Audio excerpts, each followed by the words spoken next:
Hello.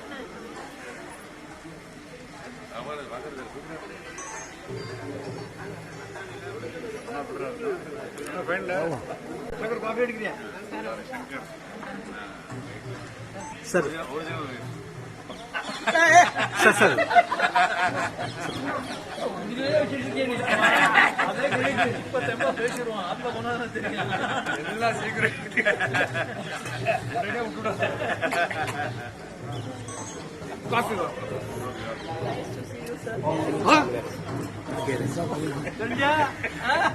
Small world, man. Small world.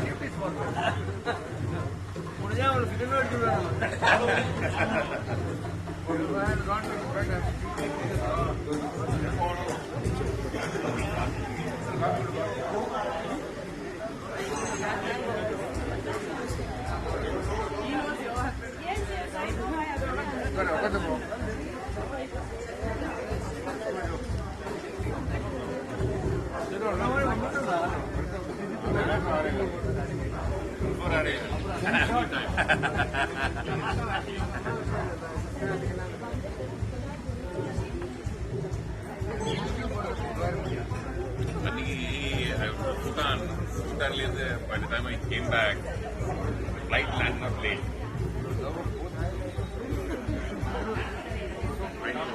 Oh, sorry. This is the bonus Sunday. Correct.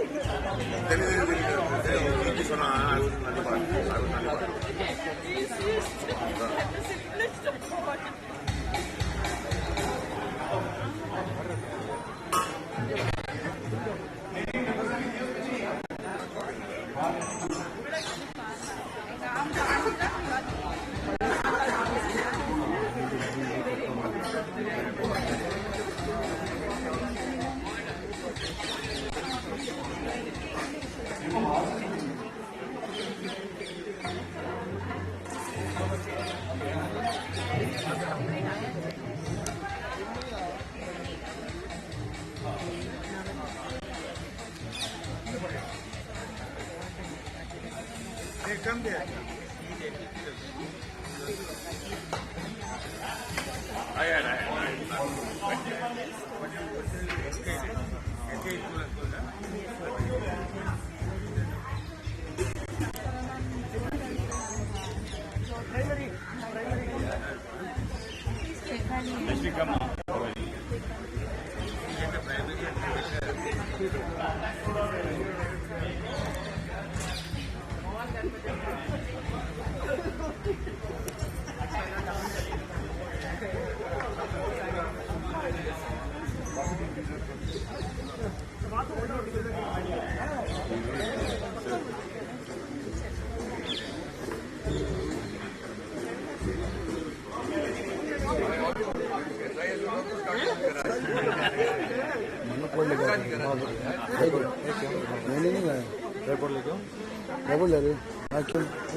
You know all of it.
Hello, hello.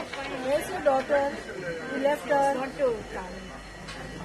Her cousin's birthday party.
Good.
Remember me? Sam was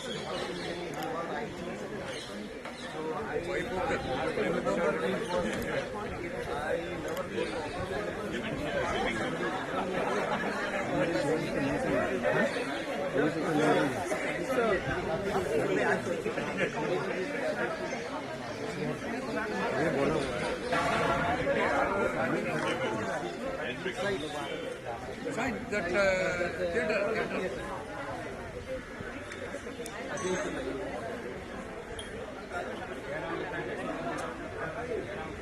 Madam, if you want to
சாப்பாடு உண்டு சாப்பாடு உண்டு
podium अंदर लेने के ऐसा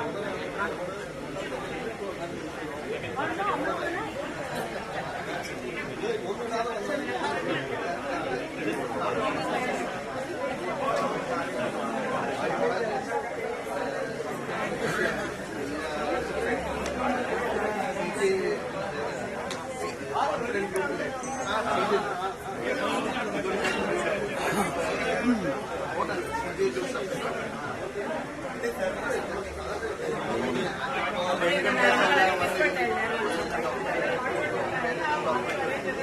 അതെടുക്കാൻ മേളിൽ പോയി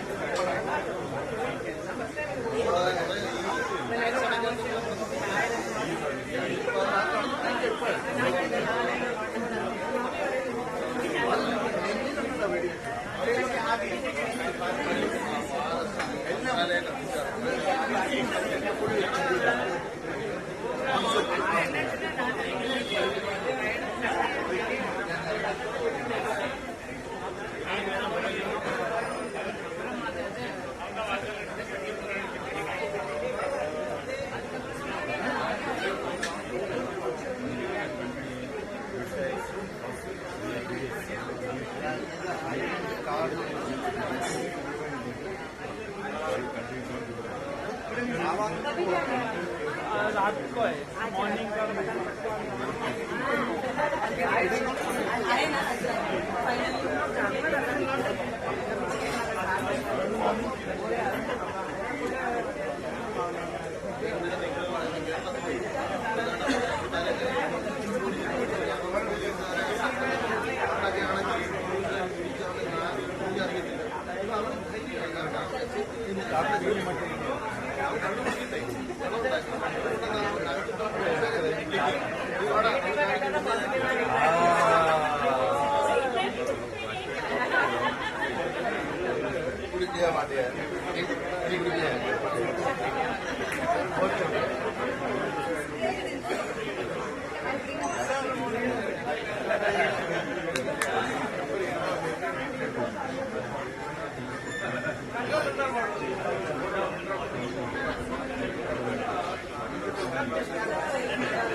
Hello, hi. Somebody? Sit over here.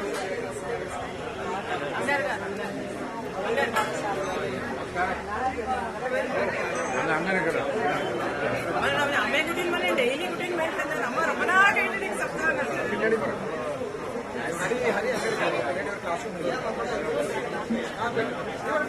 ഞാൻ കുട്ടിയും പറയാം ഞാൻ ഉള്ള കുട്ടിയും പറയാം അമ്മ അമ്മയ്ക്ക് ഒരേ മതി കുട്ടിയും പറയാം ആദ്യം ശരിയായിട്ട് ഫസ്റ്റ് ഡെയിലി ഒരേ സന്തോഷം ഒരേ മറ്റേ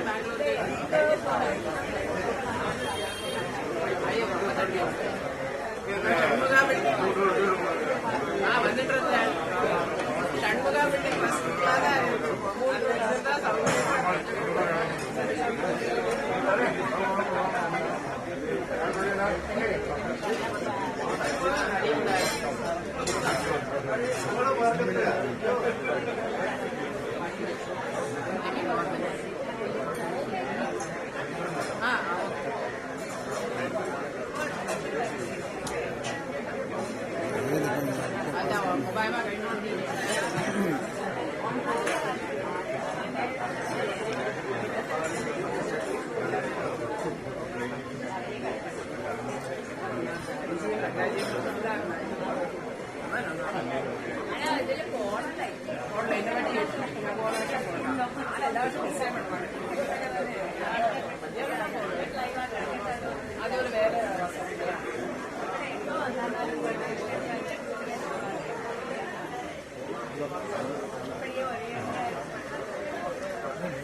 సరే secretary Shanmukhananda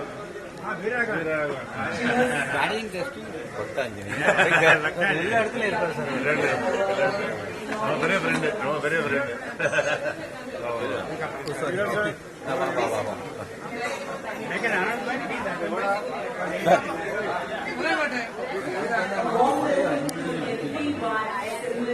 Inauguration ceremony of our auditorium. The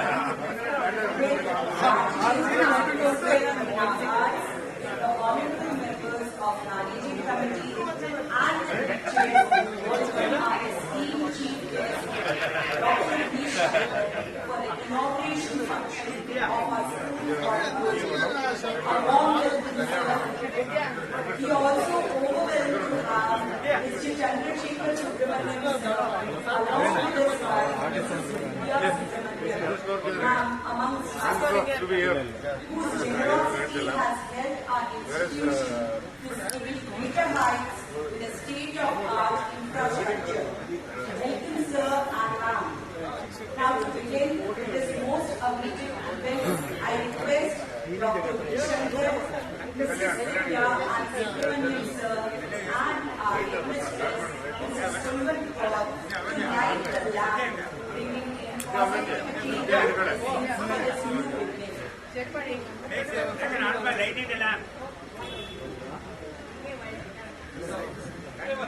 I request Dr. Shankar, Mrs. Vidya and Subramaniam sir, God Madam, for the lighting the lamp ceremony.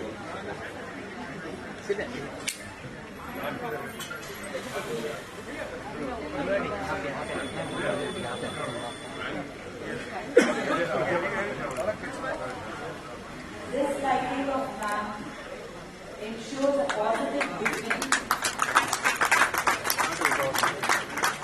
unity bond and security business, so that if this event is carried out well and the newly inaugurated auditorium will serve the purpose of everyone in the school.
Sir one group सामने से लेकर हाँ ऐसे खड़े Right.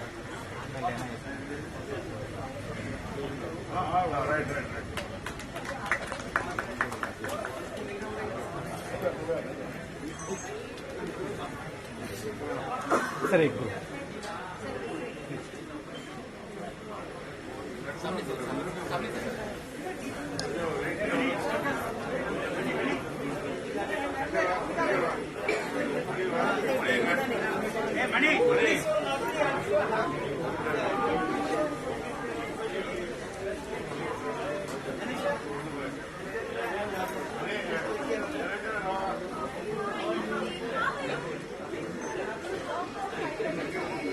हाँ sir लगे sir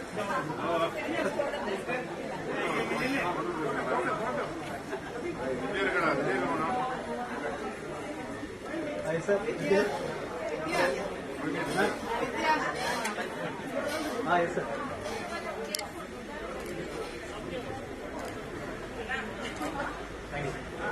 wait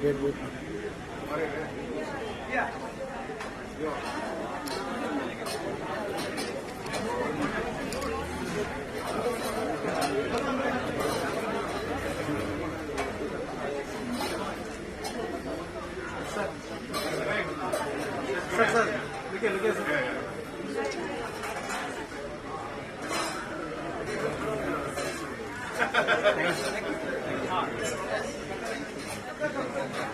Now I humbly request Dr. Shankar to unveil the plaquette. Dr. Shankar, unveiling the plaquette.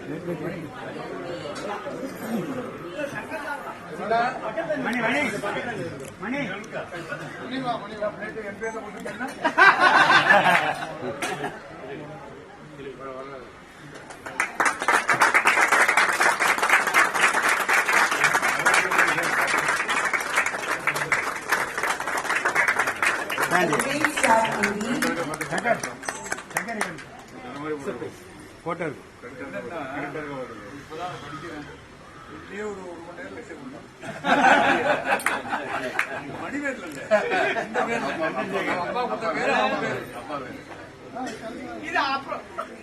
Sir please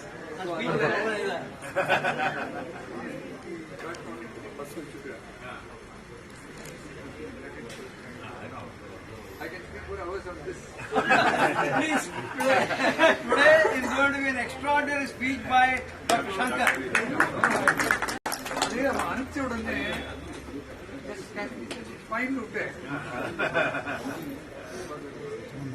Sir, now we request you to move forward to cut the ribbon and formally inaugurate our auditorium.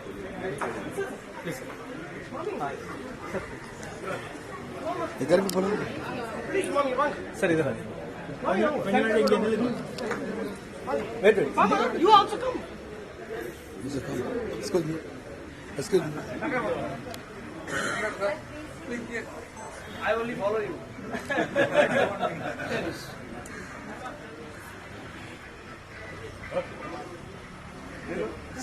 नाम लिखो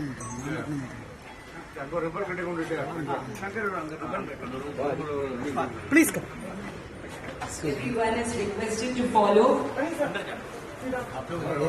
the cutting of the ribbon, we formally would inaugurate our school auditorium.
This used to be an assembly hall earlier.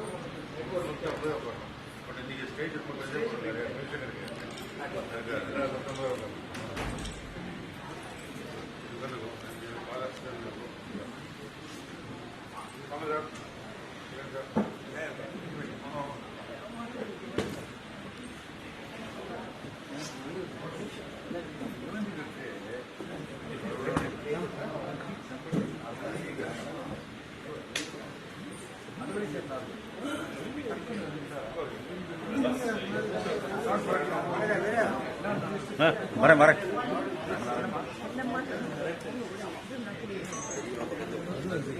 Music ಮರೆ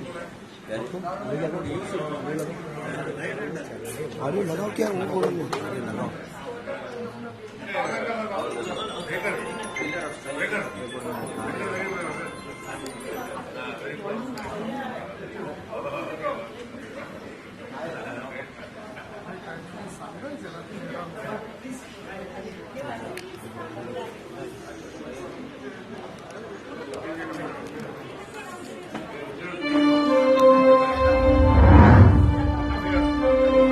Welcome to modern English school, where dreams take shape, talents flourish, and values are instilled. Here, we create.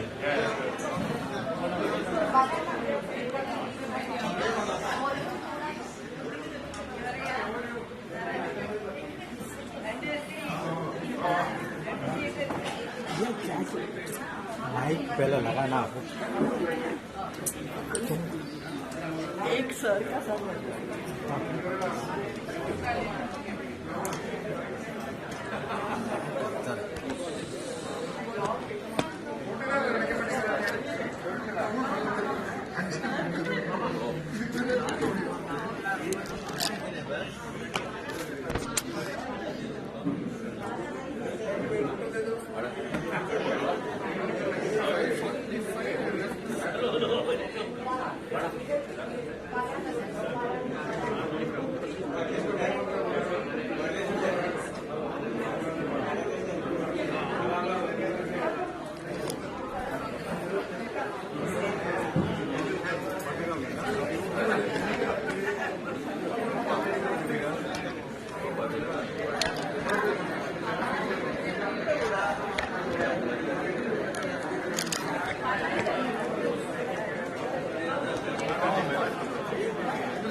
Welcome to modern English school, where dreams take shape, talents flourish, and values are instilled.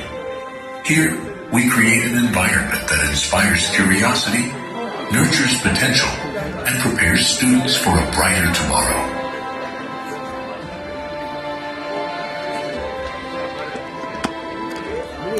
Every day begins with unity and purpose in our morning assembly, where students share prayers, cultivating community and discipline. Physical wellness complements This mental video growth is a glimpse through our of mass PT all the sessions, infrastructural emphasizing developments, fitness, the educational and facilities, resilience. and the academic growth which more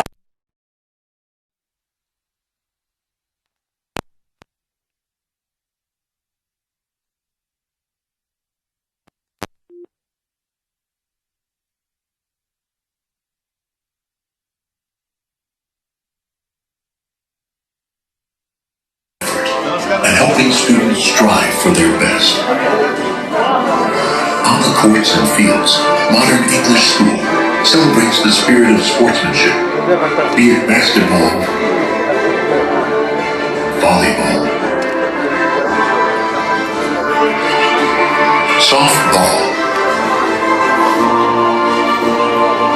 football, or cricket. Every game teaches perseverance and teamwork, while indoor games like chess, carom, and table tennis refine focus and strategy. Festivals bring vibrancy to life here, from Janmashtami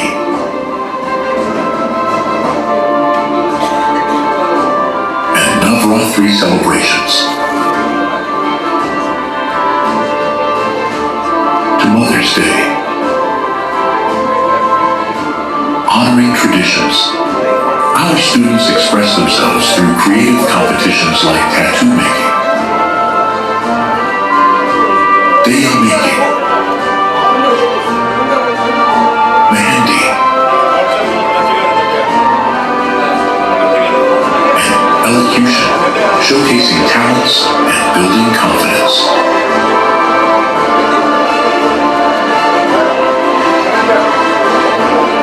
At Modern English School, we also believe in learning beyond the classroom.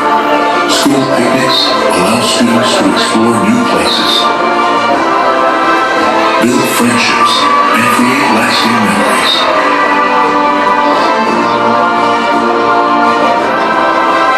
While Scout and Guide activities instill leadership, discipline, and teamwork, preparing them to face challenges with confidence. Counseling sessions,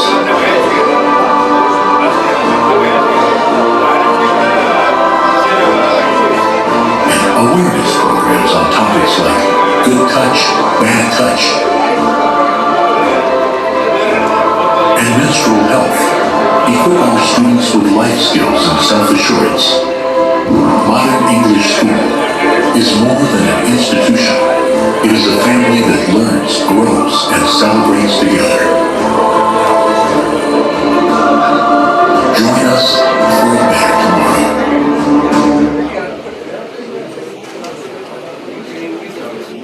A huge round of applause for Team Modern English. A warm welcome to everyone once again. This spacious and technically equipped facility is a blessing to all the students and teachers. So, in the words of Swami Vivekananda, every work has got to pass through hundreds of difficulties before succeeding. Those that persevere will see the light sooner or later. I now warmly call upon Mrs. Anushri and Mrs. Janki for a religious invocation to begin with our program.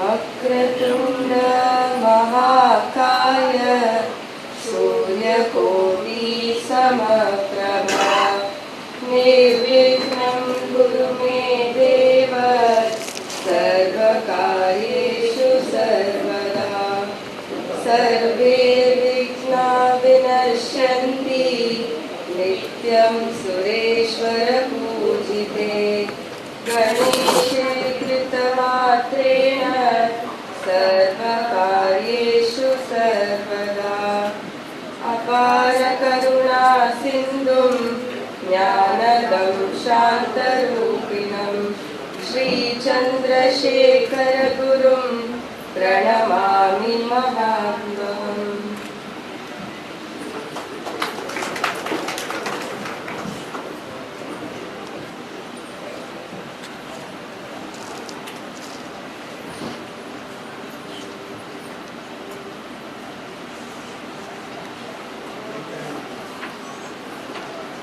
May the blessings of divine guide and protect us all. I now respectfully invite Dr. V. Shankar, our President Sri Kalyan Sundaram Sir, Secretary Sri R.R.A. Sir, and our Treasurer Sri N.H. Ramchandran Sir to come to the dais.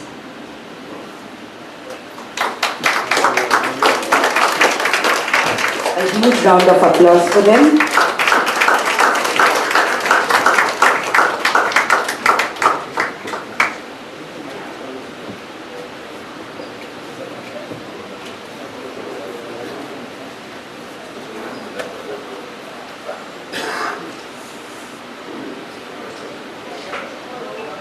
I humbly request our President Sir now to address the gathering.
A very warm welcome to all of you.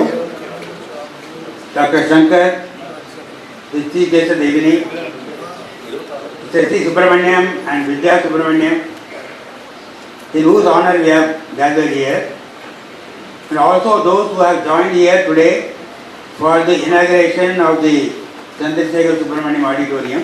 A very warm welcome to all of you. About a month back, the school celebrated its 50 years of service to the cause of education.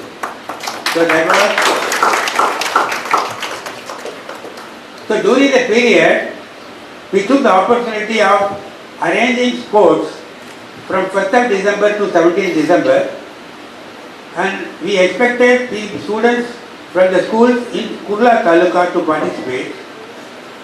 But mind-boggling, it was about 62 schools participated and 2,100 students participated in the school. Thanks to our 4 of the important physical education teachers, we could get all the categories of sports, from kabaddi to basketball to cricket to football, everything put together. We could do that. Now that is an accomplishment, but when you look back the 50 years, there is a lot of opportunities, a lot of challenges. As SIS, we also started in a garage. 25 students in 1975. I think anything that happens in garage is very successful.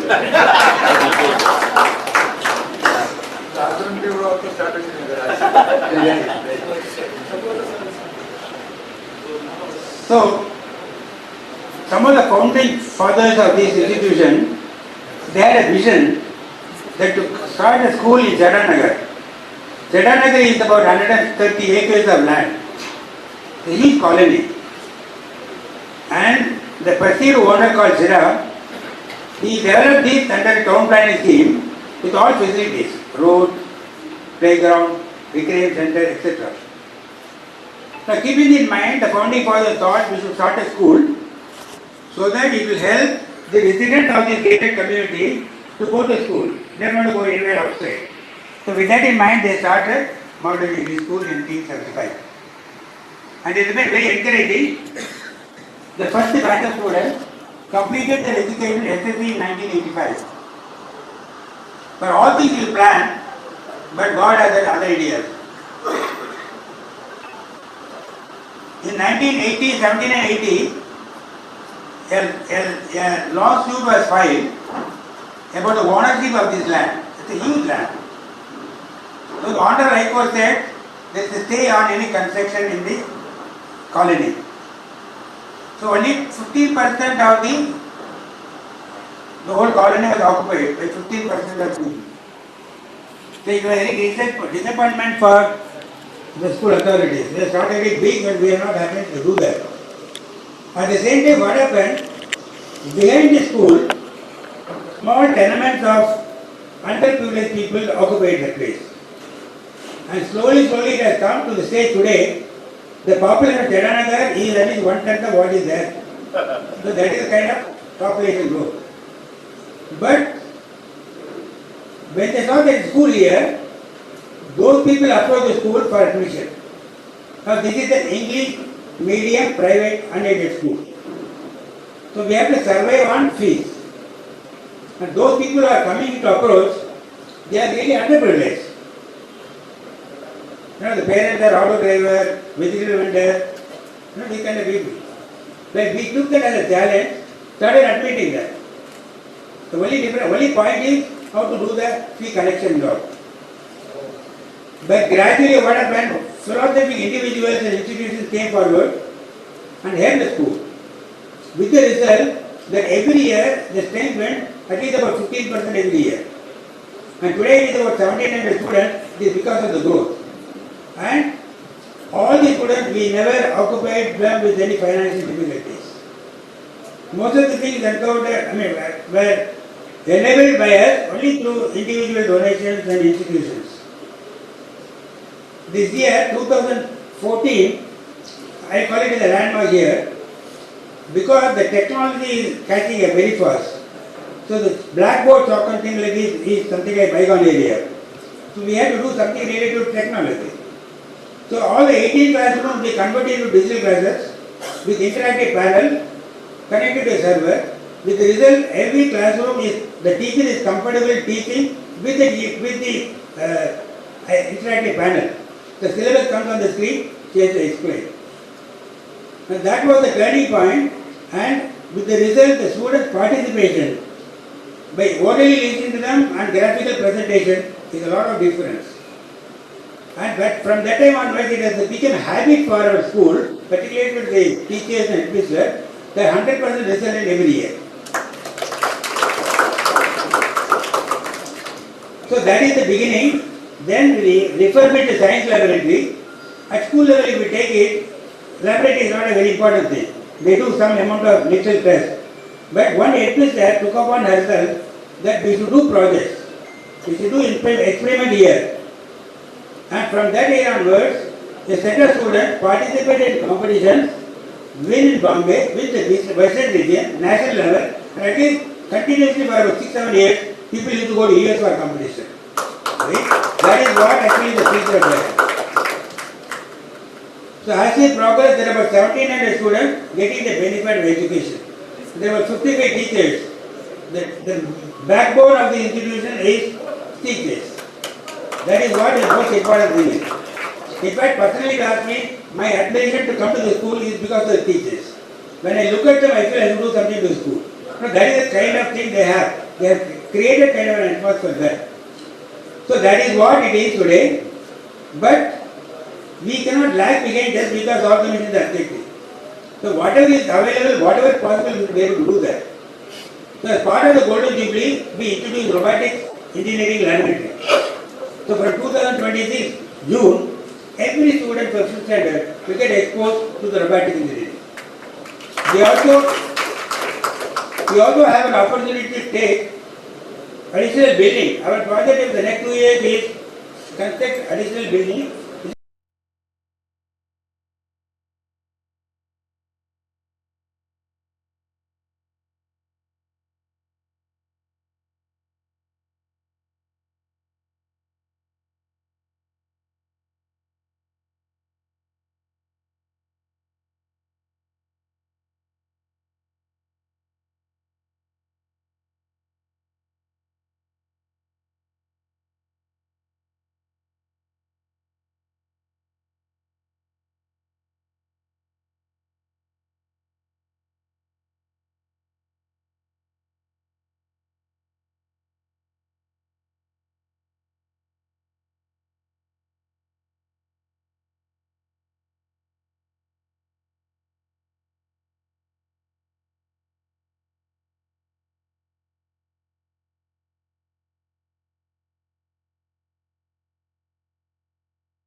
are coming to St. George, students are coming from some of the IC school. Because if you have time, you can have look at the 7 cricket pitches we have. Some are turf, some are hot court pitches are there. We developed mainly for the purpose of enabling the students to get the training. Now, one of our physical training teachers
will not appear. Next time when we meet, you will not be there. It will be all the Shankara education academy.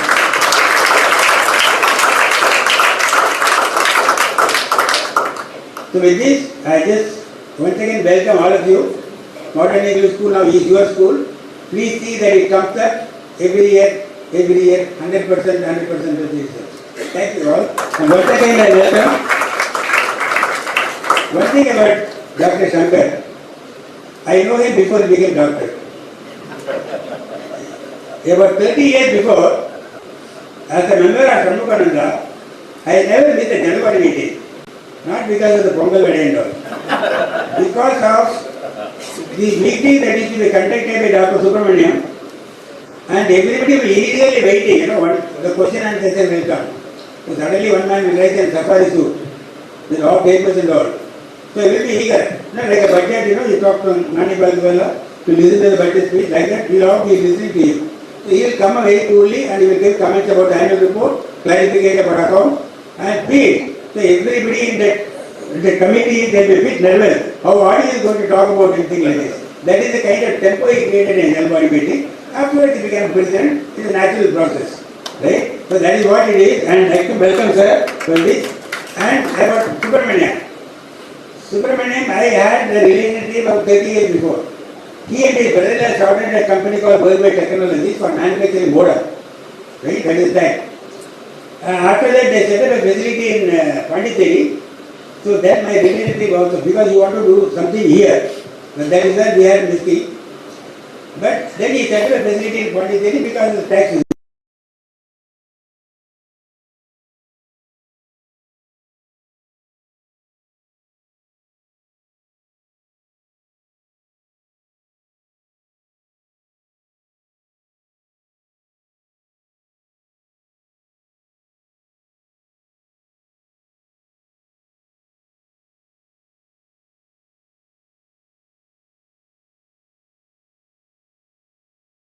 I think I did a brochure to explain what Subramaniam is.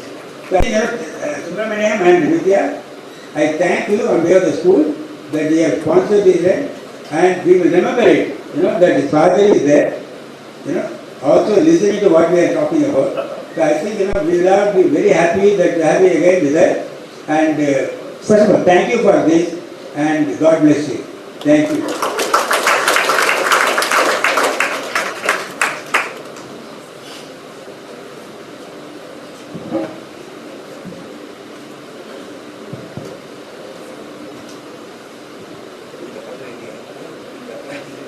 Sir's encouraging words I hope, motivate all of you to support us generously in helping us to achieve the goals set by him. Moving on with the program, it gives me immense pleasure to read the profile of Dr. A. Shivakumar, whose long-term association with our institution has given an opportunity to many economically weaker students to continue their education.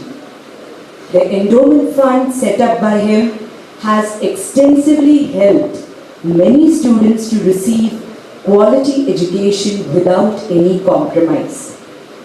Dr. A. Shivakumar is BTech from IIT Bombay and holds MS and PhD degrees in Interfacial Science from Columbia University, New York. After working in US for 11 years, he joined Hindustan Unilever Limited, where he held several senior positions, including Global R&D Director for Health and Hygiene. He retired as Regulatory Affairs Director for South Asia, Africa, and Global Home Care Business. He has delivered many significant innovations and has filed over 27 patents. He is an acknowledged expert in the industry on Indian regulations. Warm welcome to you, sir. I now request Shri Kalyan Sundaram sir to felicitate Dr. Shivakumar with a floral offering first.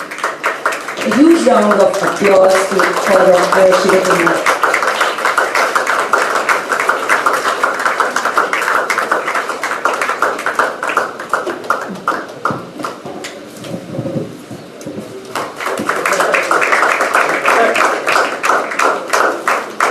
A shawl and memento.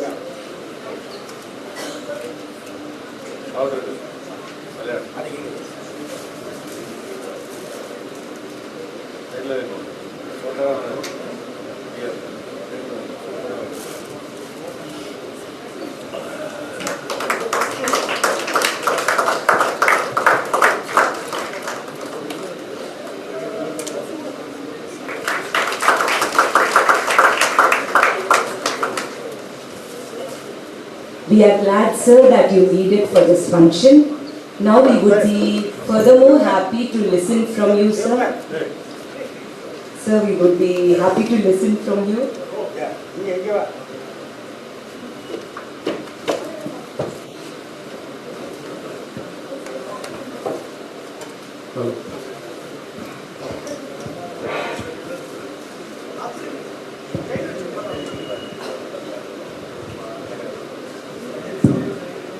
Thank you, Swami Sharanam and Periva Sharanam, Dr. Shankar and Dr. Kalyan Sundaram and Dr.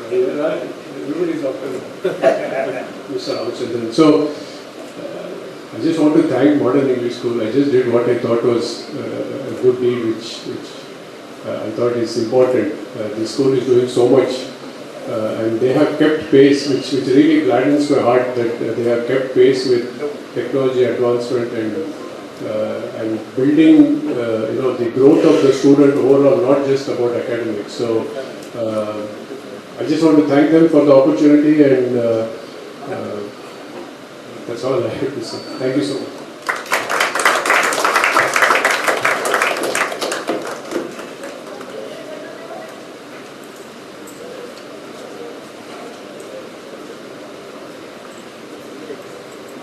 Thank you, sir.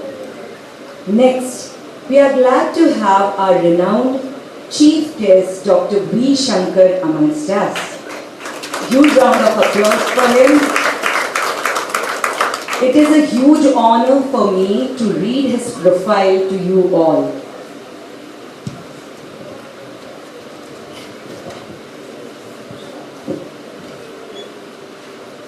Dr. V. Shankar is a multifaceted leader whose extraordinary journey spans the world of business, education, arts and public service.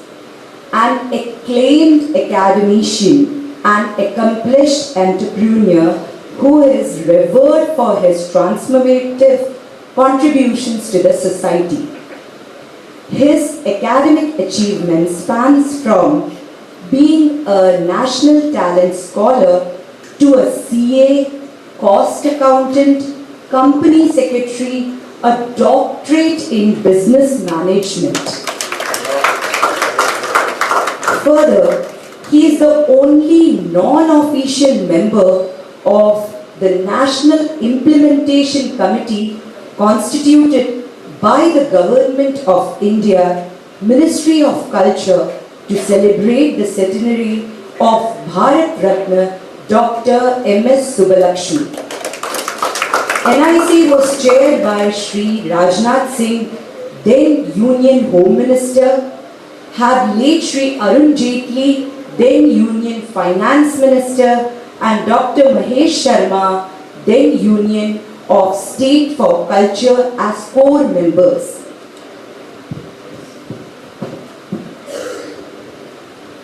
He is currently the president of SIES Mumbai, one of the foremost educational institutions. He is also the president of Sri SHANMUKHANADA Fine Arts and SANGEETHA SABHA Mumbai, the largest auditorium in Southeast Asia. He is a trustee in Bharatiya Ekta Vikas Pratishthan, New Delhi, and also in the Foundation of National Integration and Human Integration through the Arts and Culture Heritage, New Delhi. Besides, he is a trustee in Sri Ram Foundation, Chennai, a trustee in the Center of Social Initiatives and Management, Chennai. Thus, he is a well-known trustee and a chairperson of numerous national trusts focused on women's welfare, Vedic scholarship, national integration, and spiritual heritage. There are furthermore things I need to add. He is a well-known philanthropist and cultural torchbearer and has received the title of Guru Kainagarya Chakravarti,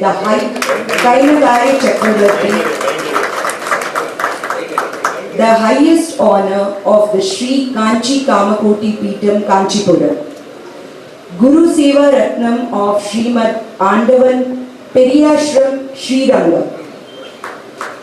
Not only this, his professional accomplishments are also well known.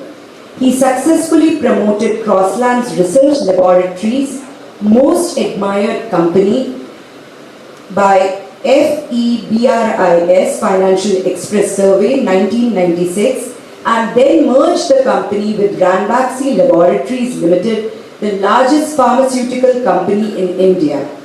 He became a whole-time director of Ranbaxy Laboratories Limited between the years 1996-1998 and voluntarily retired in 1998 to devote to public work. He is the chairman, he was the chairman of Deccan Chargers Sporting Ventures Limited that owned the Hyderabad IPL team, Deccan Chargers, retired in the year 2010. He was also the director of Fortis Financial Services Limited. A huge round of applause for Dr. V. Shankar. Now,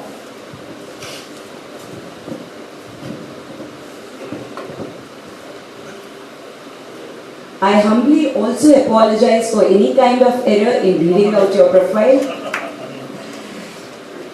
I take this opportunity and request Ramchandran sir to felicitate Dr. V. Shankar with a floral offering first and then a shawl and memento.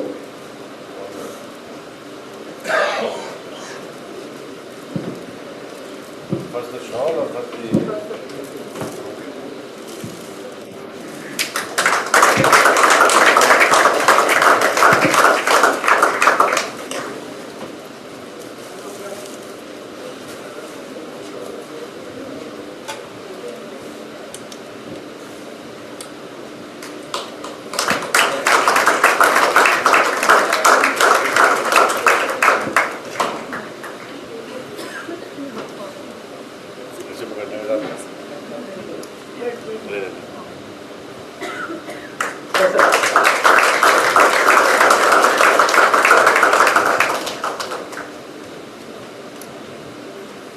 It's indeed a great honor, sir, to have you here.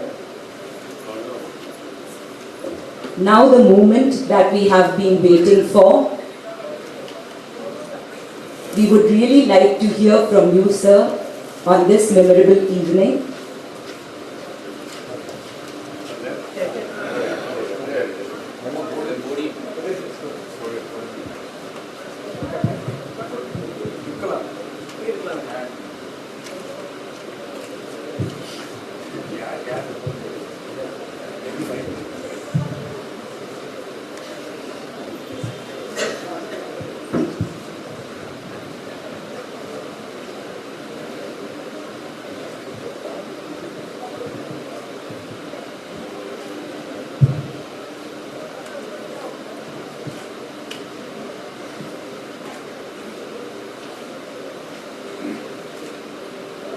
माला सुधाम कुंभ विबोध मुद्रा विद्याविराजित करवारी जाता अपार कारुण्य सुधाम्बुराशि श्री शारदांबा नतोस्मि नित्यम्. Seeking the benediction of Jagannatha Sharada Parmeshwari, Vagdevi Saraswati, the repository of all that is culture, knowledge, tradition, wisdom, art, learning and fine art, I go to her as I commence my history. It gives me great pleasure to associate myself with this present function, organized this evening as part of the inaugural function for dedicating this auditorium, Chandrasekhar Subramaniam Auditorium, as an added facility to the academic infrastructure of Modern English High School of the Modern Education Society. There can never be a better gift at the conclusion of the Golden Jubilee than to have an auditorium replete with all academic infrastructure for the benefit of the student community. I am sure in the years ahead, in the days ahead, this will transcend beyond being a meeting place to one where minds will meet. It will foster creativity, enhance intelligence quotient, which are integral to the process of learning itself. What is there in the name? There is everything in the name. As I glanced to see the plaque when it was being unveiled, I could see that there is so much in that name, neither intended by the donor, nor intended by the institution. The word Chandrasekhara is the one who holds the celestial moon on his head, Shikara, and that is Lord Shiva. Subramaniam is Kartikeya, the beloved son of Shivakumar. So this word conveys to the world the familial bond, the bond that is glued by family values. These values are fostered more in schools of learning than in the families themselves. Because at a big age when the children are being taken out of their families and given to the care of the schools, it is the schools that they hone them, develop them, and bind to those values by which their families grow and flourish. So that is the first aspect of education that comes out of providing that glue that binds people through values. Chandrasekhara is the name of the Mahaswami of Kanchi, which is Sri Chandrasekhara in the Saraswati, the 68 Shankacharya that venerated from 40 feet. That walking God, Nadamadam Devan, who walked this earth in the 20th century. Subramaniam is the Guruvashram name of his money disciple, Jayendra Saraswati Swami. So the name Chandrasekhar Subramaniam connotes Guru Sishya. It is the Guru Sishya Parampara that is being conveyed through this name. And in modern day parlance, we call it as teacher and taught. Guru Sishya becomes teacher and taught. Guru is a far exalted elevated position. The one that binds the teacher and the taught together is the process of education itself, the process of learning itself. So one of the outcomes of education is this bonding between the teacher and the taught. that is homegrown in the classrooms, travels beyond the classroom for the rest of life. For a relationship that is not born out of blood relationship, but the one that is born out of the gift of knowledge the teacher has given to the taught. So these are two fundamental outcomes of education. Can there be an educational institution which will not carry a name like this? And of course it carry the name of the donor. But beyond that, it carries a name which is the outcome of education itself. Modern education society can take legitimate pride that over these 50 years, it has established an institution of standing, one of the foremost institutions in this part of the city. An occasion like this is one of joy, mirth and glee. And of course it's nostalgia down the memory lane that the President started. Of those vicissitudes, of those highs and lows, and all those good moments that have encompassed the 50-year journey. It does not remain there. The reflection goes beyond that to trigger the drawing board for the way forward. And as you look ahead, looking behind has no purpose. So as he himself outlined, that what is it that the school will have in the years ahead when it celebrates its diamond jubilee, platinum jubilee in the century. I am sure most of us may not remain for the century, but several of us remain for the two milestones that can be seen. And my prayers are that all the dreams of this institution shall be realized during these periods for the benefit of the student community. Any excuse for celebration is fine. Celebrations are of two types, of thanksgiving to the divine and keeping the past behind, knowing fully that life ahead is far more important.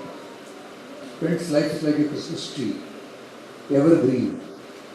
No amount of snow or storm can wither its petals. So too is the human spirit. Despite the clouds of adversity through which human spirit passes through in a person's life's journey, it always emerges triumphant. By its very nature, human spirit is celebration. But not all gatherings are celebration. Not all partying can therefore be celebration. Only if there is a purpose attached to it, that celebration becomes sacred. And then the body, the mind and the soul are in sync with each other. I think this evening, as I remembered my gurus, as I remembered the great Lord, and remembered the man who has made all these things possible,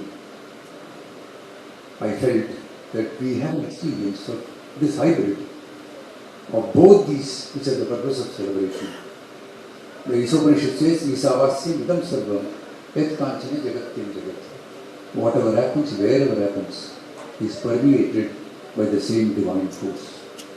It is the convergence of all the positive forces that have descended onto this auditorium to give us all this blessed evening. What is it that is the key to an occasion like this? Because it brings home the concept of charity. Dhanam, giving. You can have 100 acronyms for the art and science of parting with what you have.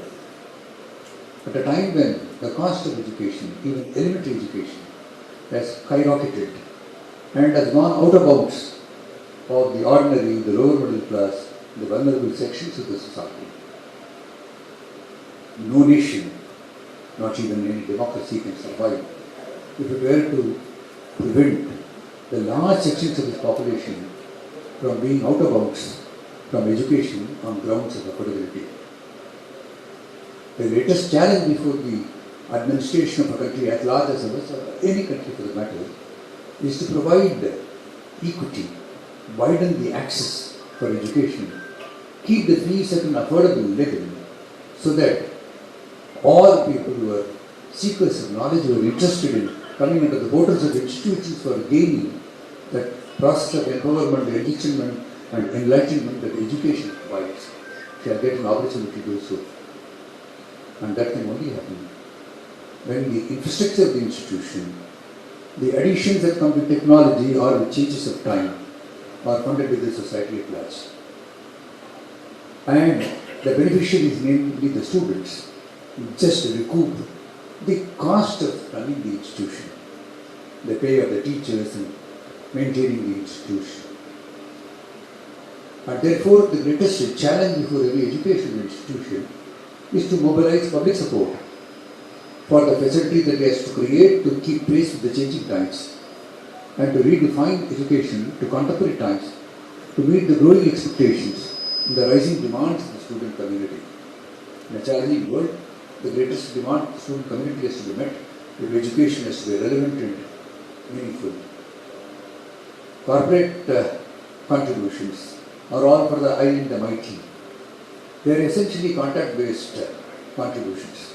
That sea of corporate also starts with contact. So that is out of bounds of ordinary middle class institutions. So what's left over is only high net worth individuals, well-meaning citizens, and those who have gained from the process of education that the school itself has delivered, and today they are occupying positions of power somewhere in the corridors of industry or elsewhere. So it is from that point of view that donations become very relevant, and therefore I should compliment him for having gone beyond the conventional human greed and the need to accumulate beyond one's appetite and share for the good of the community. When the call of the yonder comes, you neither carry with you all your material belongings, nor the family comes along with you, ekla chalo, to the abode beyond. And the only thing that comes along with you is your good deeds. It is only your deeds that will take you to the abode of the Master, and he would thank you for all that you did when he delivered unto you into this planet. So that's where donation becomes very important. In the tomb of Christopher Chapman in Westminster Abbey, this is what is written. What I gave, I had. What I spent, I had. What I left, I lost by not giving. So money has done well, not to leave everything. So he is not losing, and he will continue not to lose. And that donation which is given, in the scriptures speak about the highest of dana. In Bhagavad Gita, the Lord says, Datavimiti dhanam diyate cha anupakarine deshe kale cha patre cha tad dhanam satikam susam. The one which is given at the right time to the right person of the right amount at the right place. That is the highest of charity.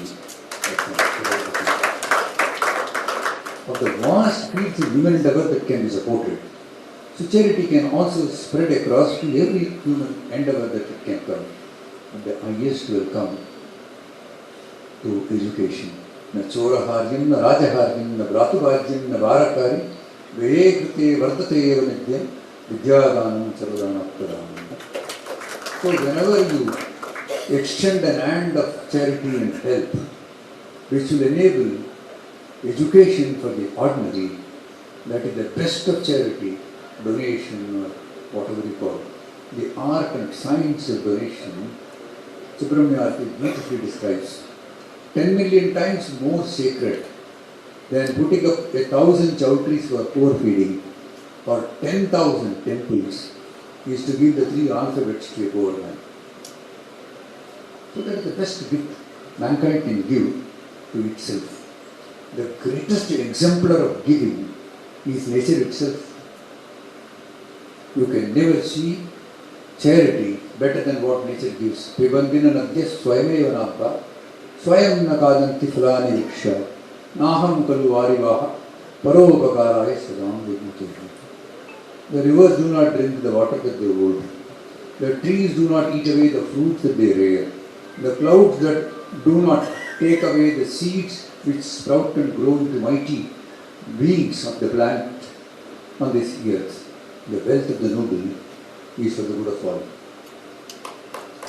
In one of his discourses, the Mahaswami of Kanchi said that a wealthy person is blessed because the Lord has endowed all materials into his hands. That's fine, but then he went further and said, he is an unpaid postman. A postman in government service is paid to deliver the contents of the letter to the right person at the right time, not go at night and knock at the door and give, and ensure that the addressee receives it.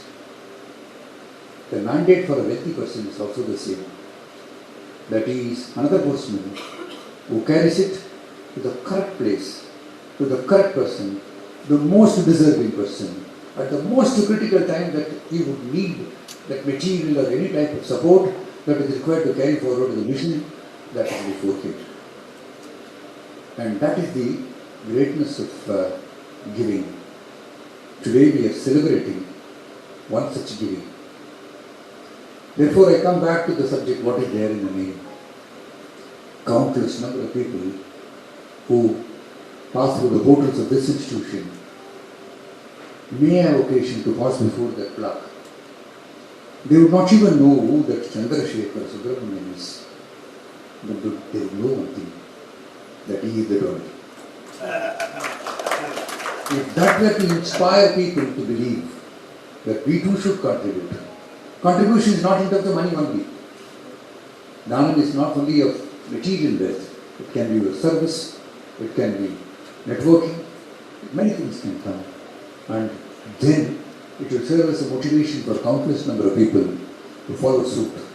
And that is the purpose of plaques which are being put, even though we know there is nothing in the name. And that has been achieved this evening. And I am sure in the later years to come, some more people will come, and there are many more plaques that can come to the modern English high school and the society. Now let me come to the subject that binds me and my own people and the teachers. The glue or the adhesive that binds us is education. Education is a manifestation of perfection already existing in man, said Swami Vivekananda. It is not the amount of information that is thrust onto the brain remains undigested there and rots all during the life journey of a person. It is not even that amount of information that comes to memory at the time of an examination. Education is not akin to information. If that be the case, all the libraries in the world will be the teachers and not the physical teachers. Education is like a tuning fork that elevates a person to a higher level of thinking, promotes scientific research, fosters a spirit of inquiry, and in culmination ennobles life itself. So that is why education enlightens, empowers. Until the year 2000, this blessed nation of ours did not have even a unified policy on education. The first national policy on education was given by Bharat Ratna P.V. Narasimha Rao. Sarva Shiksha Abhiyan, which is an outcome of that policy, even today is non-starter. The quality of education that is provided in this country, in rural areas, in emerging towns, not to speak of certain pockets even in urban areas or cities like us, is far from being desired and in the least is pathetic. We have to redouble our investment more than that in human development if this country is to harness and garner the benefits of demographic dividend that it is claiming out of the youngest population that this nation has compared to any other nation in the world. Otherwise, the same demographic dividend will become a demographic disaster. Even the quality, even the education that is provided at our universities and colleges do not turn out employable graduates who can turn the wheels of progress in the industry for the benefit of the nation.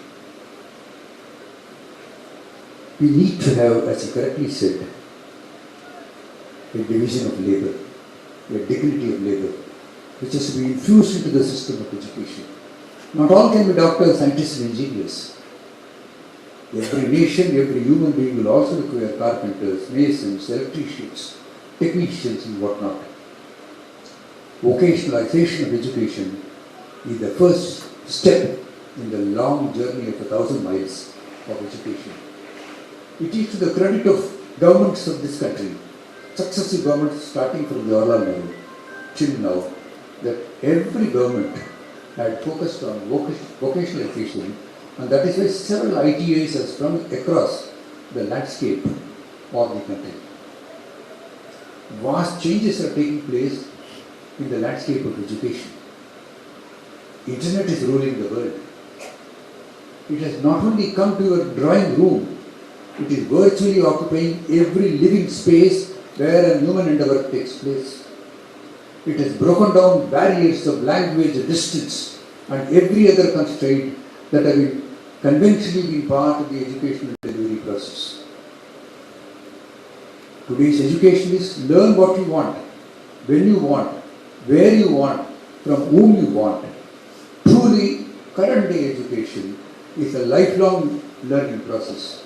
Unlike the education of Western years, which is limited to the period when a person was learning. In the traditional system of education, the Gurukula system of education, where the teacher and the taught stay together, to the modern day education till this time, the brick mortar and clay model, where the classroom became the center of activity between the teacher and the taught.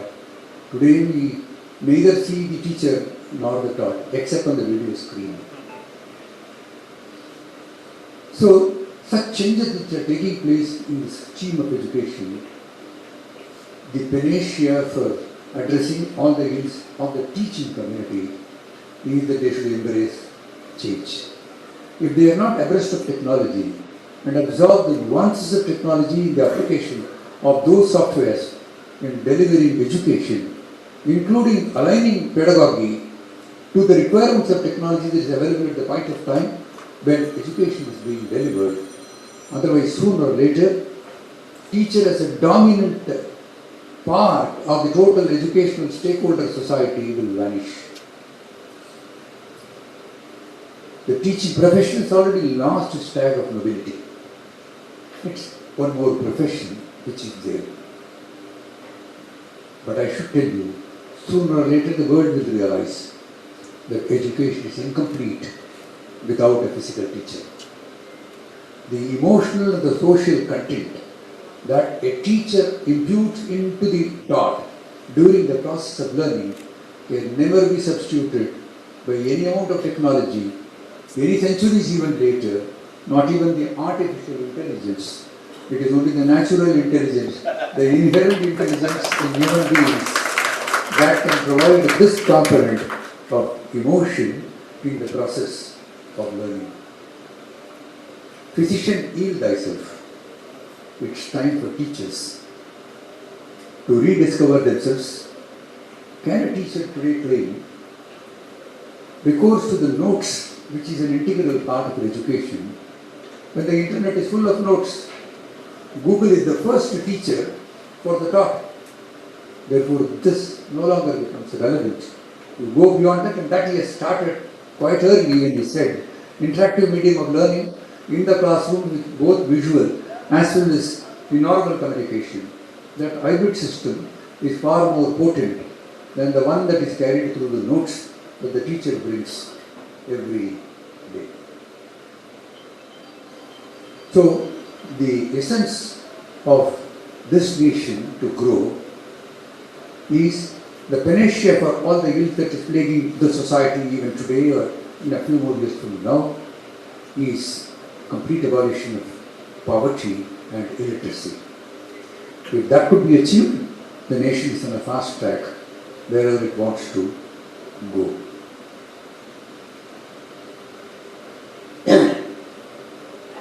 A teacher is like a book. The perception of a teacher in a changing society has considerably changed in the last 10 to 15 years. The respect, the regard that my generation, your generation, have for teachers is gone. Because the teacher today is only an inspirer or motivator. He is not a transformer who transforms your life. And most of us read only the hard cover of the book and then make up our own surmises as to what the book is. There are few who travel beyond the hardcover onto the index page which contains the contents, and they can speak as if they have mastered everything that is written in it. Most part of the society go with the critics, and I can tell you with certainty, the vast community of critics would have never seen the book nor even read the book.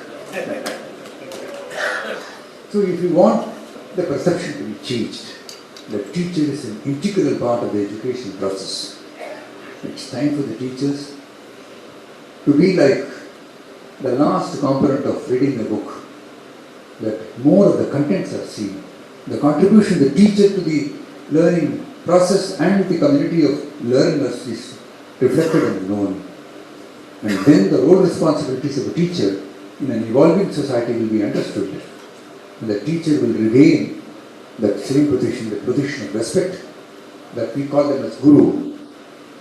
So that position can come to them when the teacher rediscovers themselves and then brings their contribution to the forefront of the student community.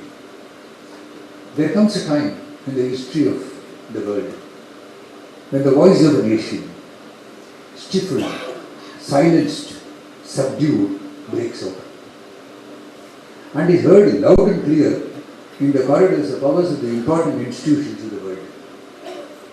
That voice is that of India. Nations of the world have already stood up and taken notice of the new winds of change that are flowing across from this Southeast Asian nation. It has also caused panic in the minds of a few Western nations. Why should the growth of a nation, a relatively young democracy, set panic in the minds of a few nations? It is basically because it is not a story of growth only in economic parameters. It is the awakening of an entire civilization that has upset the balance of the Western world.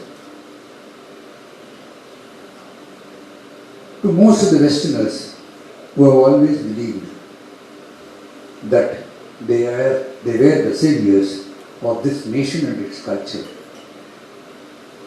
and they had the predominant view that India is a land of snake-charmers, poverty and chaos. Below that stereotype is a nation which was in deep slumber till yesterday, but which has today woken up, and a civilization that has given to the world the concept of zero, surgery, philosophy, yoga and whatnot, when the world did not even know what a notebook is or an hospital is. So when this ancient mind of a civilization, the oldest civilization, fuses with modern thoughts, namely technology and the inspiring role of technology, then the energy, the societal energy that gets generated from such a fusion is indeed unstoppable and is formidable. It is this energy that this nation is emitting today across the 7 continents of the globe that has set consternations in the minds of the developing world. Today, India does not seek the nod of the Western world for most of the important domestic policies that she is taking. She does not need to be aligned on the same page of those nations in respect of the geopolitical complex matters when she takes a stand. She has long forgotten asking for a place at the table of the League of those developing nations, because today she is making her own table. She is setting her own agenda. She is deciding what is good for the world. She has given the roadmap for realizing the good for the world. She decides who will occupy the chairs in the table that she is creating for them to be common partners for human good. Today she is not satisfied being called as a developing nation, because she is developing on her own terms an identity for herself, a very unique identity for 1 out of 7 faces who travels this earth at this point of time, 14% of the population, the face is an Indian face. Where will you see that? So she is creating and forging a unique identity called as Indianness through her growth process.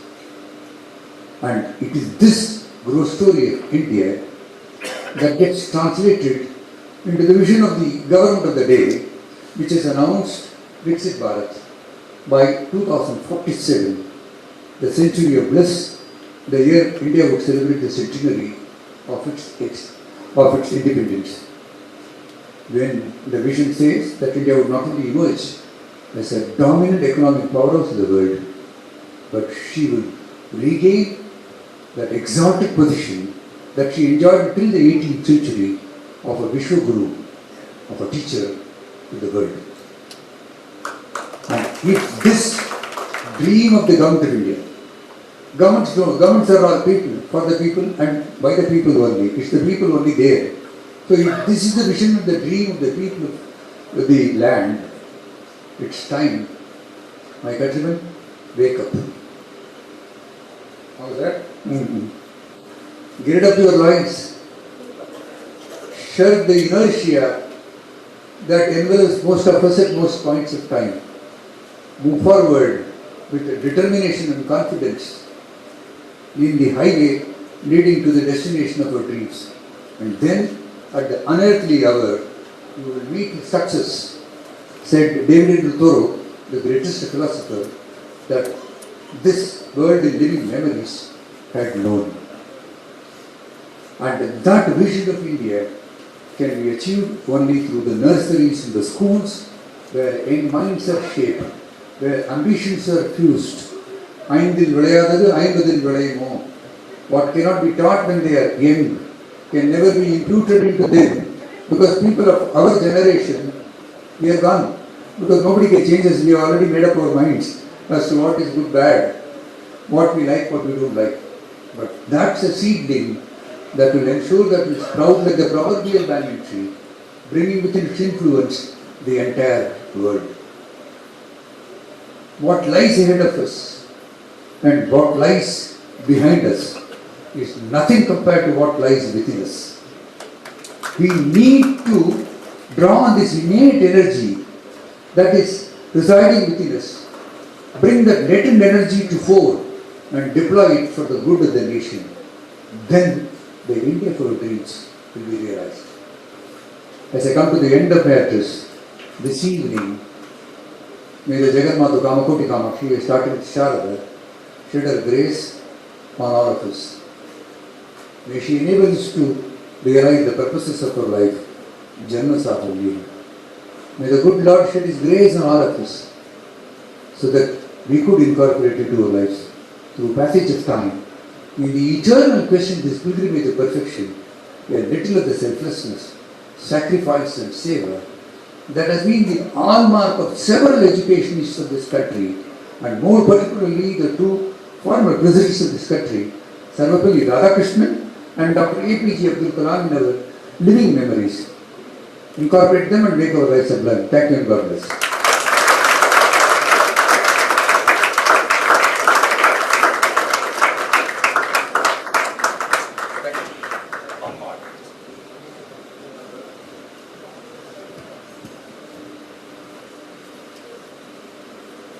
It's a great delight to hear from you, sir. A huge round of applause for sir.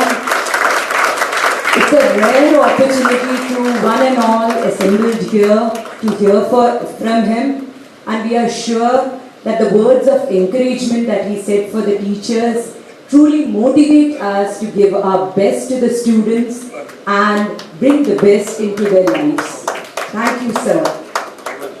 Moving on with the program, we take this opportunity to extend our gratitude towards Sri Subramaniam sir, whose association with our school helped us to create the state-of-art infrastructure. I am delighted to read his profile to you all. Mr. C. Subramaniam is the first generation entrepreneur. In 1984, he established Money Management Consultants Private Limited, which was in the business of providing corporate finance. Presently, he is the designated partner of his family entirely, Grand Slam Consulting LLP, which is into venture funding. His journey from business to social sector assistance and philanthropy was a natural progression of shift in focus and vision beyond business and self. In 1988, he promoted India's first indigenous modem manufacturing company called Worldwide Technologies Limited. He is a product of R.A. Podar College, from where he obtained his master's degree. He also holds a diploma in financial management, a diploma in operations research for management, both from Bombay University. He holds an intermediate certificate of the Institute of Cost and Works Accountants of India and also the final scores completion certificate. He is now active in 2 social enterprises as a director of Jan Kalyan Sevashram and as a managing trustee of Samarpana. Furthermore, there is a sweet message from his beloved sister, Mrs. Meena Duraisamy from Bangalore, paying tribute to their beloved father, Sri Chandrasekhar sir. Her message: a salute to my beloved Appa, Mr. Chandrasekhar. Namaskaram everyone, I am truly humbled today.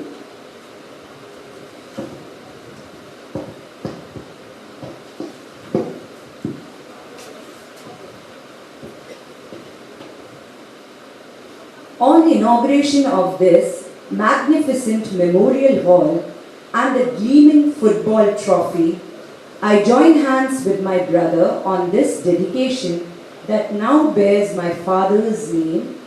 My heart is a mix of overwhelming pride and a quiet, persistent ache. We often hear that sincere words cannot define a person, and with my Appa, Mr. Chandrasekhar, that has never been more true. To many of you, he was a humanitarian by nature. He didn't just perform selfless services, he lived them. He believed that the measure of a life was not what you gathered, but what you gave away. He was a divine soul who walked among us with humility that made everyone feel seen, heard and valued. But to me, he was simply Appa.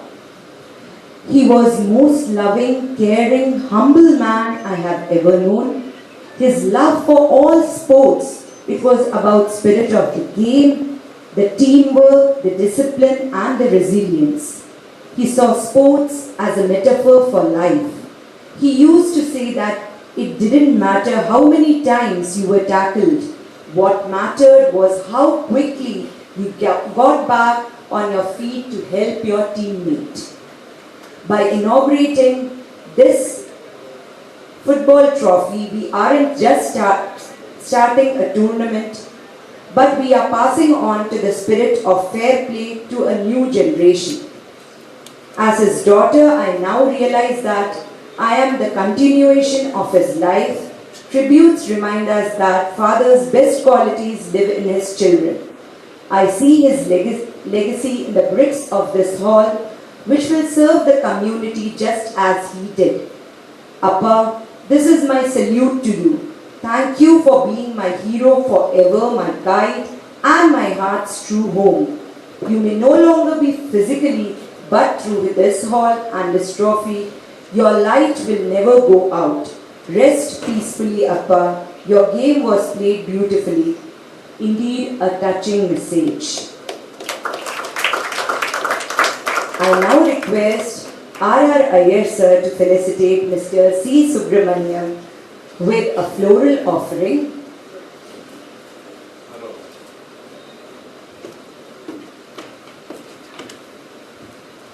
A huge round of applause for him.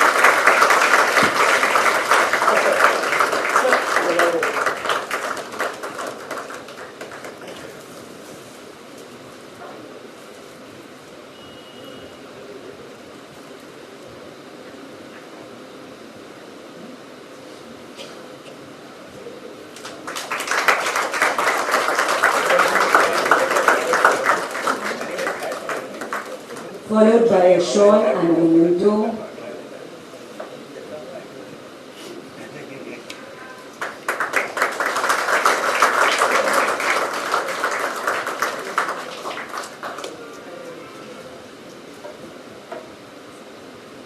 I also request Vidya ma'am to come to the dais. Vidya ma'am, please. Requesting our headmistress, Mrs. Kulwant Kaur, to give her a floral offering.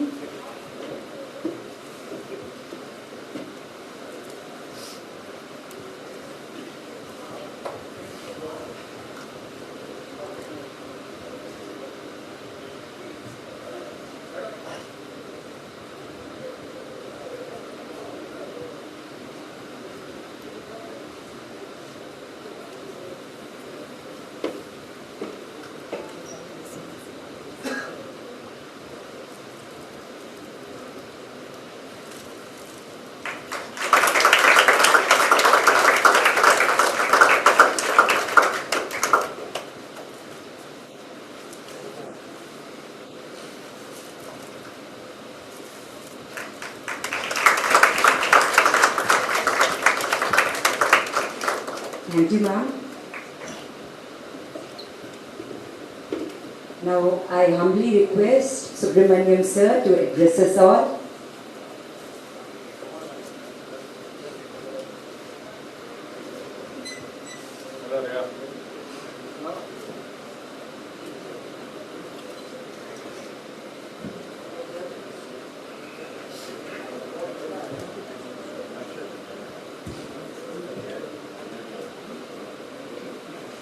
Namaskar. Pranams to all of you. Good evening. Mr. President, Mr. Kalyan Sundar, guest of honor Dr. Shankar, Mr. Ramchandran, Treasurer, Mr. Iyer, ladies and gentlemen. It's a mixed feelings.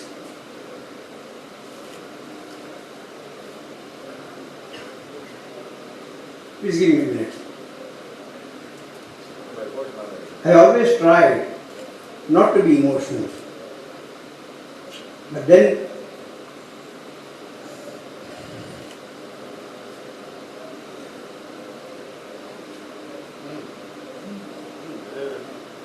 I'm not made of steel.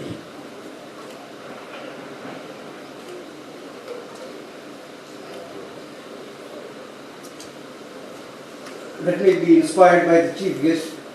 I don't want to spoil the wonderful speech which he has given. So let me buck up.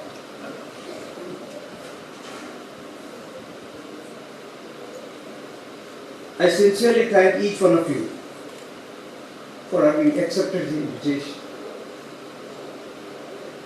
and be here.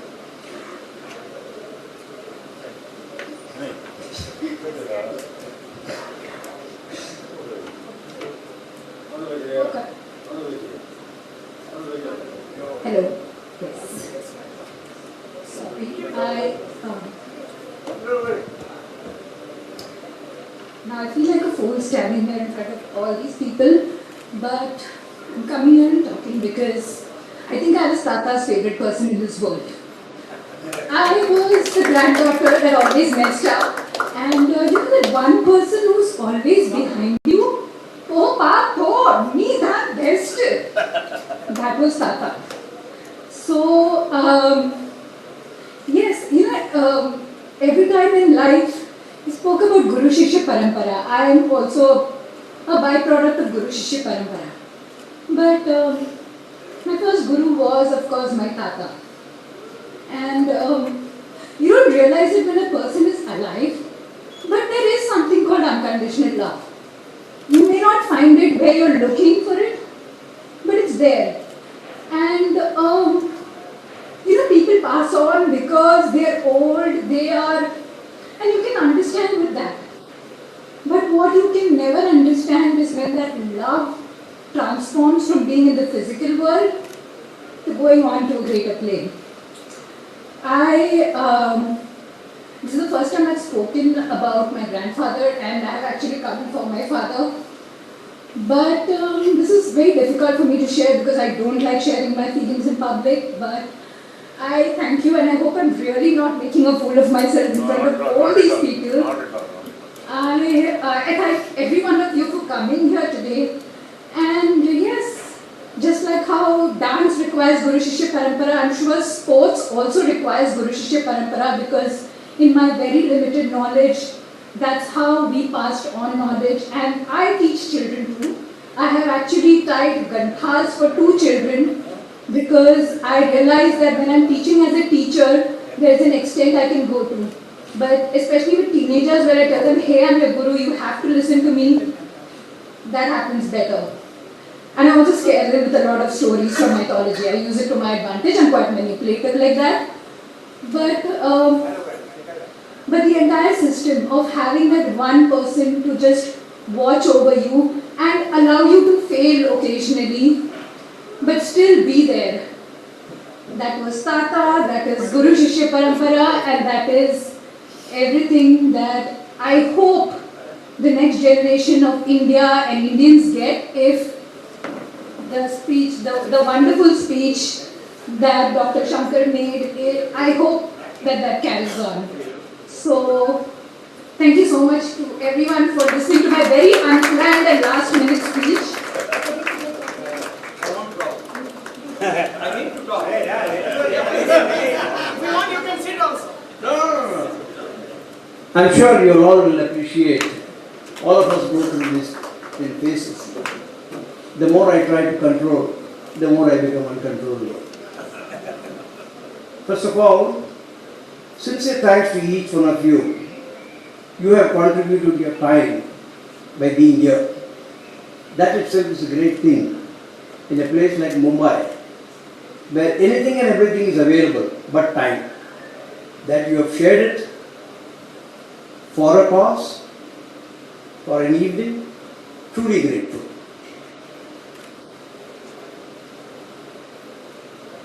If there is an award to be given for one and all, that should go to our chief guest. He is truly, I don't have to say this, he is truly a role model. I have seen various faces. While I speak to you, my thoughts go back to January 2019. It was the same Dr. Shankar who gave an award to my father for his 90th birthday. The SHANMUKHANADA Hall Sabha was celebrating all those who completed 90 years. And going down the memory lane, it was Dr. Shankar who gave my father the award. When my father came home, he asked me, how does Shankar have the time for all these things? So kind of him to think about us. Surely he will have the blessings of all elders. This is what he told me. Dr. Shankar, today in absentia, he will still bless you for this dedication to everything. I firmly believe that whatever you are, whoever you are, wherever you are what you are because of some unsung heroes who care only for your welfare, nothing else. They don't need anything in return, just your welfare. Our scriptures, our Puranas has also said the same thing. They have lined out the hierarchy or the lineage when they talk about Mata, Pita, Guru, Deva. The first three, Mata, Pita, Guru, are visible. Devam is the invisible. Notice the lineage. God comes much later. The fourth place he occupies. The first three, Mata, Pita, Guru. It is the innate quality of each of us to do something good. What better can we do better than honoring our parents? It's not just to perpetuate the memory of my father that I have done this. What I have done is nothing. In fact, I sincerely thank the management of the school, Mr. Kalyan Sundaram, Mr. Ramchandran, and Mr. Iyer, for giving me the opportunity to be of some help. In the bargain, the 1700 students, I could touch some part of their life. To be very honest and to be very modest, writing a check is a physical activity. It's simple. Anybody and everybody can do it. But how do you manage a school? What all goes through it? I didn't have to do anything. But today the satisfaction is overwhelming. By a 2-minute activity, I had the feeling that I am touching the life of 1700 people. Whereas day in and out these people have been working. So, what I have done is nothing. I am sure anybody and everybody will do it. It always pains me. I am happy that people have given. When I read in the papers, even 15 days back, 100 crores has been collected by the IITs and the IIMs. Fine. Absolutely fine. The alumni students are giving them. But who's thinking about the school? Isn't it strange? Where we learned ABC, we forget, but XYZ you remember? I have nothing against giving the higher institution. But why do we forget the school? That's precisely the reason where India's greatest philanthropist, Mr. Azim Premji, as a policy decided that he will support only BMC schools. All his corporate funds go there. Mr. President, you outlined various activities that will take the school to a much higher scale. You have a shining example in the person sitting next to you. He is on your left side. The South Indian Education Society. That's a benchmark. I am 100% sure that all what you have outlined, there are enough of large-hearted people in this auditorium who will support you, will not let you down. And as a word of caution, let me also tell you in a lighter way, that the person sitting next to you, the left side, he can play a catalytic role. On an even more lighter vein, if you don't do it, he will do it.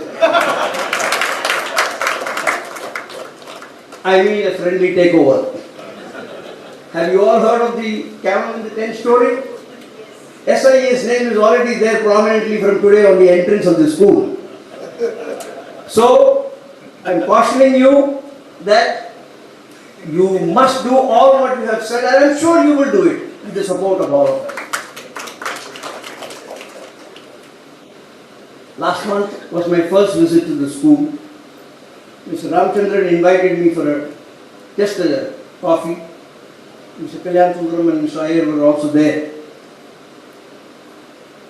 I never knew that it will throw open such an opportunity for me. They took me to the ground, and my geez, I have never seen a school with 3 grounds. The grounds are bigger than the school.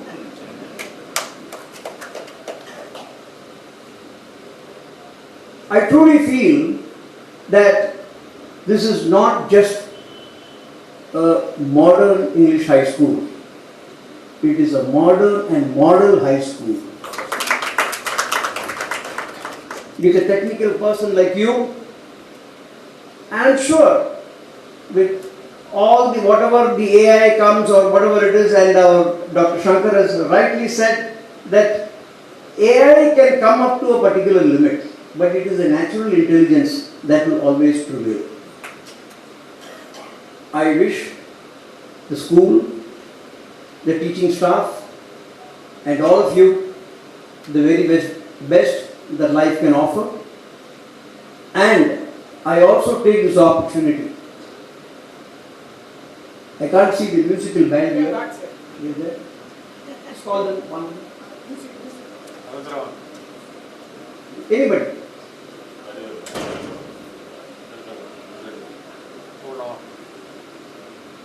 Anyway, we are all in for a mesmerizing performance by then.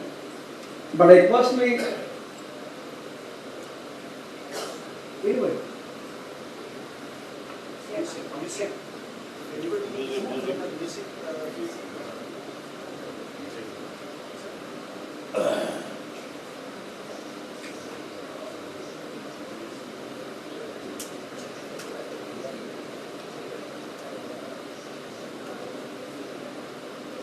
I hope they are not rehearsing. Anyway, don't waste time. I sincerely want to thank them because today was supposed to be a day off for them. The whole of last week, they have been performance, back-to-back performance. And for me, it's a bit emotional because 2 years back, it was the same band who came to Coimbatore to inaugurate Janakalyan Seva Ashram at Coimbatore. And then further down they came to Palakkad for another hall in memory of my father. So, before I hand over to you, Priya, I was thanking you all for taking your time off today. I know it was an off day for you all, and then you were so kind enough to entertain us. It's not going to be just a magnetic performance, it's going to be a mesmerizing one. Over to you, Priya.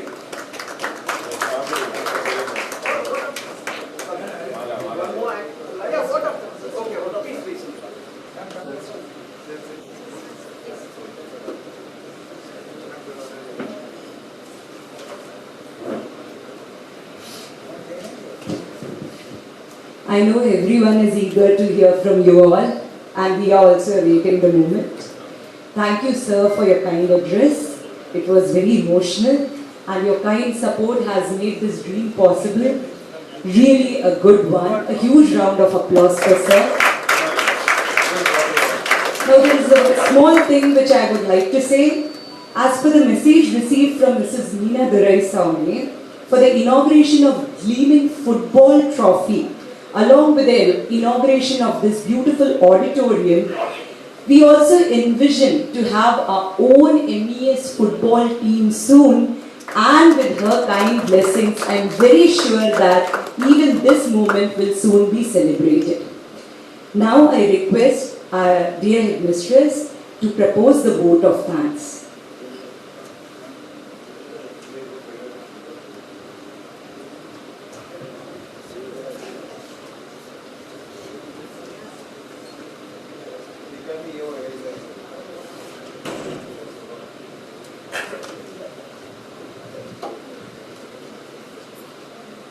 Gratitude can transform common days into thanksgiving, turn routine jobs into joy, and change ordinary opportunities into blessings. Good evening, one and all present here. It is my privilege to propose the vote of thanks for this inaugural event today. I extend my sincere gratitude to our chief guest, Dr. V. Shankar, for gracing us with your presence and inspiring words. My heartfelt thanks to our sponsor, Shri Chandrasekhar Subramaniam, for his support for the noble cause. I extend my deep gratitude to our President, Shri Kalyan Sundaram, and the management team for their constant support and guidance. I also thank all the dignitaries for sparing their valuable time for today's event. Special thanks to organizing and technical team for their tireless efforts in making this event wonderful. Now I would request you all to enjoy the musical program arranged this evening, followed by the dinner. Thank you once again.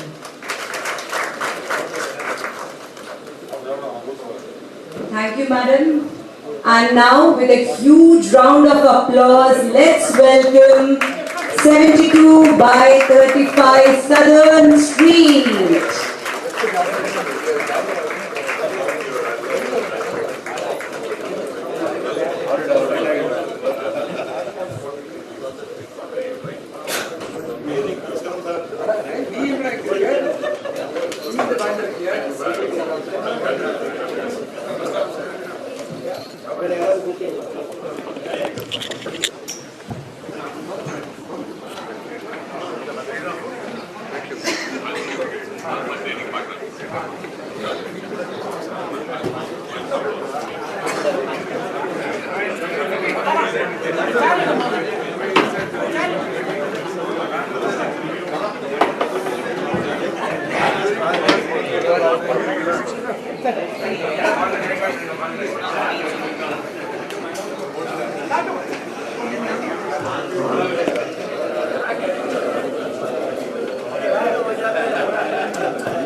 Hello, check. Yeah, okay, good.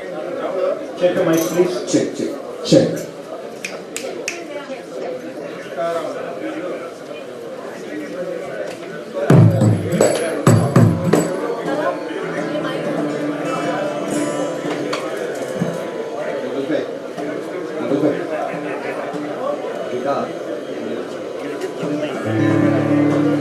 Thank you.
No, it's fine.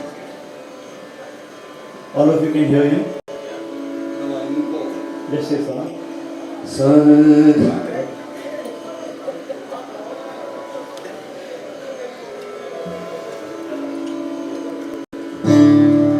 I think we started pretty late. We'll see how fast we can finish this. But actually we created an entire section for this event. And difficult to use the scissors on this. But we'll see what we can do about it. First of all, namaskaram to everybody. Shankar sir, namaskaram. Sriram sir, namaskaram. Shivakumar sir, namaskaram. Everybody, namaskaram. Manimama, namaskaram. Okay. Chandrasekhar Puram, Coimbatore. All the things, including your daughter's wedding, everything that we worked with you has all been pleasurable, and thank you for calling us once again.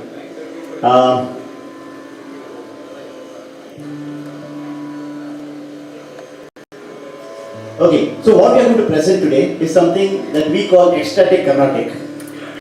Now, typically Carnatic music to a non-Carnatic audience can sometimes be non-relatable. Unrelatable. Yeah. In ecstatic Carnatic, we want to make sure that we relate to everybody in the audience. And that's where we are going to bridge the lingual difficulties that a non-Carnatic audience face to understand Carnatic. Through music, we can communicate in a different manner. So basically what we thought was Carnatic is a great space, and instead of it having a passive living, it should have active living. Passive living is there. So Tamil better, English is okay, or Mumbai wala Hindi is okay. Tamilish, English, okay. So I'll keep that brief in mind. So what we were thinking was, we can just keep Carnatic music in the museum and say once upon a time there was Carnatic music and it could still live, but that is passive living in the museum. We thought it should be active living where everybody can participate through it. Okay, and that is where we are trying to evangelize this form of music in our own little bit, in various forms, especially to the non-Carnatic audience or with the Carnatic audience, creating new products, coming out of it as a product and a brand rather than just a commodity. So that is where we are trying to look at placing ecstatic Carnatic. Okay. So how are we placing this? So music first Carnatic, it was always spiritual in its space. Yeah. It was supposed to levitate you towards the higher realization of life. Right? Then it became an art where folk music was born. Okay. So we are not only talking about spiritualism, we are talking about art. Then it became science, classical music, where we could do Sarigama Padanisa and all that. And then finally, now it's entertainment. We see Indian Idol without understanding Indian ideals. So this is where the entire space is changing. But whenever we look at the common audience today, we have to make sure that we follow all the four of them. We have to make sure we entertain, but with dignity. We have to make sure that we pass on science, but not call ourselves doctors or scientists. We are still musicians at the end of the day. And we should look at art. Art is about communicating something that otherwise you can't communicate. अगर मैं ऐसे बोल सकता हूँ तो मैं क्यों शायरी करूँ? If I can just communicate, whatever I want to communicate, then I don't have to take the support of art. Art communicates those emotions, otherwise you can't communicate in mere words, right? So art is a communication medium, and then we are talking about spiritualism, which is the whole essence of Carnatic music. Okay, today we are going to take a strange Jugalbandi. The Jugalbandi is between Tyagaraja Swami and Hanuman. Okay, so we are not going to do the Jugalbandi here. It's Tyagaraja Swami and Hanuman who are going to come together to do a Jugalbandi. Okay, now this entire thing of Jugalbandi has to have a common thing, as a common thought. So typically in Jugalbandi what happens is if you have tabla there, put mridangam here, Jugalbandi ho jayega. Fusion also happens in a similar manner. Drums dalo, tabla dalo, fusion ho jayega. Right? So here what we thought was there should be a thought in the center of things, and then when we all work towards that thought, फिर जुगलबंदी होता है. There is drama, but there is no chaos. Okay? So where are we looking at this? We are starting with the aspect of holding a central thought here. The central thought is Ramar Prasadam. Hanuman also wanted Tyagaraja also wanted. So both wanted the same end. But the process was also very common. So we are going to take a Sundarakandam on one side and we are going to take Tyagaraja Kriti on the other side. But it's not a typical Vishaka Ji Panramari line. It's not a typical translation. But we are going through the process that both of them had a common. So both wanted prasadam. But prasad, you don't just get it, right? There are a few steps before we get prasad. So we get to the first step. The first step is to understand Ramayana to start with. I mean, whenever we do a show like this, we have to present the entire Ramayana. It's very difficult. So then somebody said, instead of presenting the entire Ramayana, you just do Sundarakandam, you will get the phalan which you will get otherwise if you do the Ramayana. So then we said, okay, but still we have less time to do Sundarakandam as well. Right? So we decided to take one shloka from Narayanyam, where Bhattadiri has talked about the entire Sundarakandam. Right?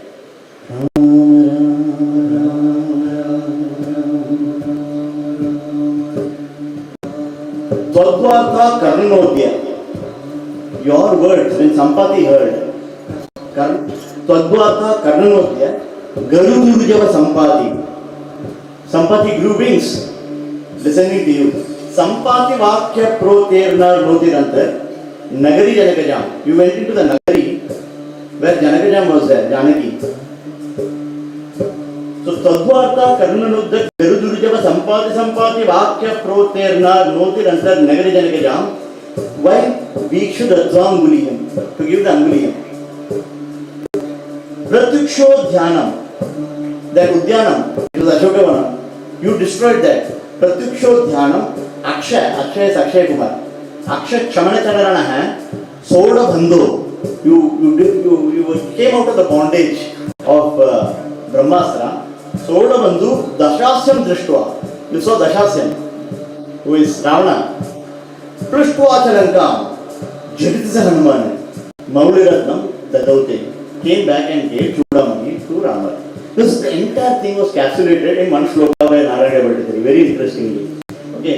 Now we also thought that just like the entire Jalasagaram was sleeved by Anjaneya, the entire Samsara Sagaram was sleeved by Tyagaraja. Okay. So let's see how this goes with a Laya format. Is that mic working? Come here.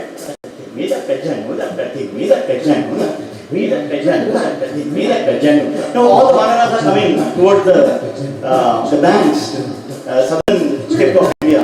Okay, it is the northern side of the Indian Ocean. Okay, some Vanaras said that I can jump 10 yojanas. But it wouldn't work. Some said 30 yojanas, some 50 yojanas. I think it was Angada who said, I can jump the entire 100 yojanas, but I can't come back. That was the time Anjaneya was doing Ramana. And Jambavan inspired him, saying that you can actually, you have the might. You can go there and even come back. So you should take up this mission. Okay? So we'll try to do this entire thing in a Laya format. Okay? The Vanaras jumping 10 yojanas, 30 yojanas, 50 yojanas, and Anjaneya rating there. Okay?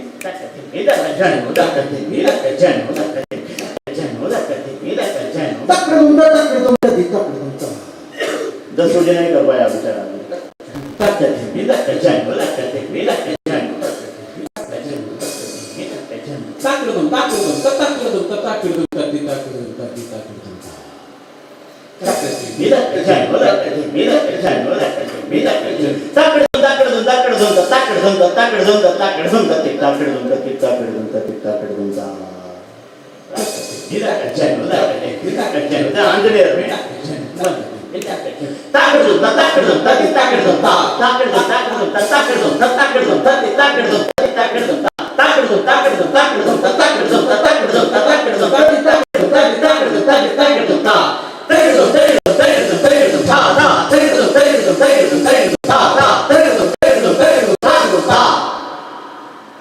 He landed on the Lanka side.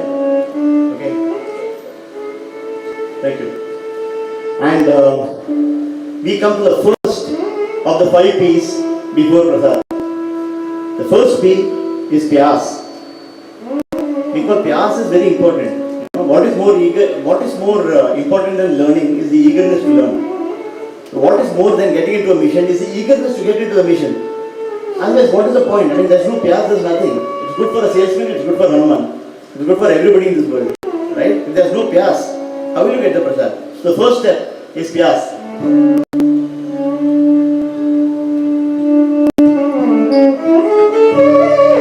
What was the piyas about? Both had the same result in mind, being a Rama Bhakta, and he wanted a badge saying that I am Rama Bhakta. Okay. Tyagaraja wanted a similar badge. Saint Tyagaraja had the same spirit like Lord Anjaneya. One wanted Rama Seva, the other wanted Rama Bhakti. Saint Tyagaraja brings it very beautifully in this song. What does he say? He wants to guard the ideals set forth by Lord Rama. And how does he say? Roma Chamano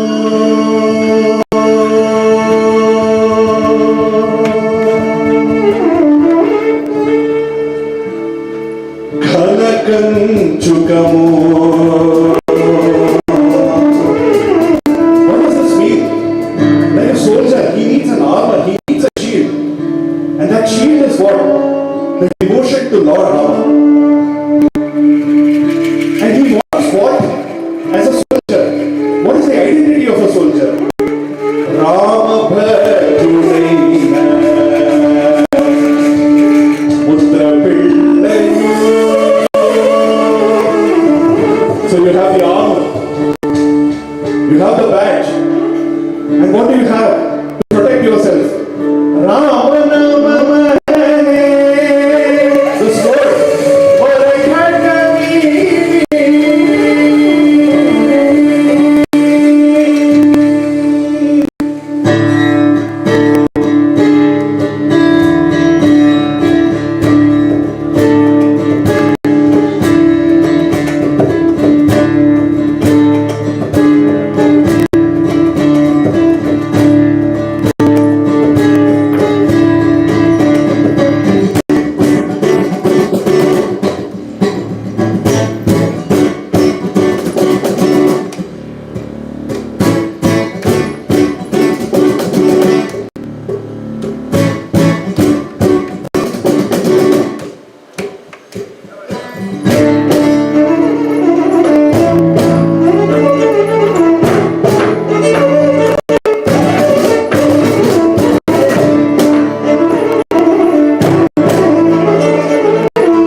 Thank you, sir.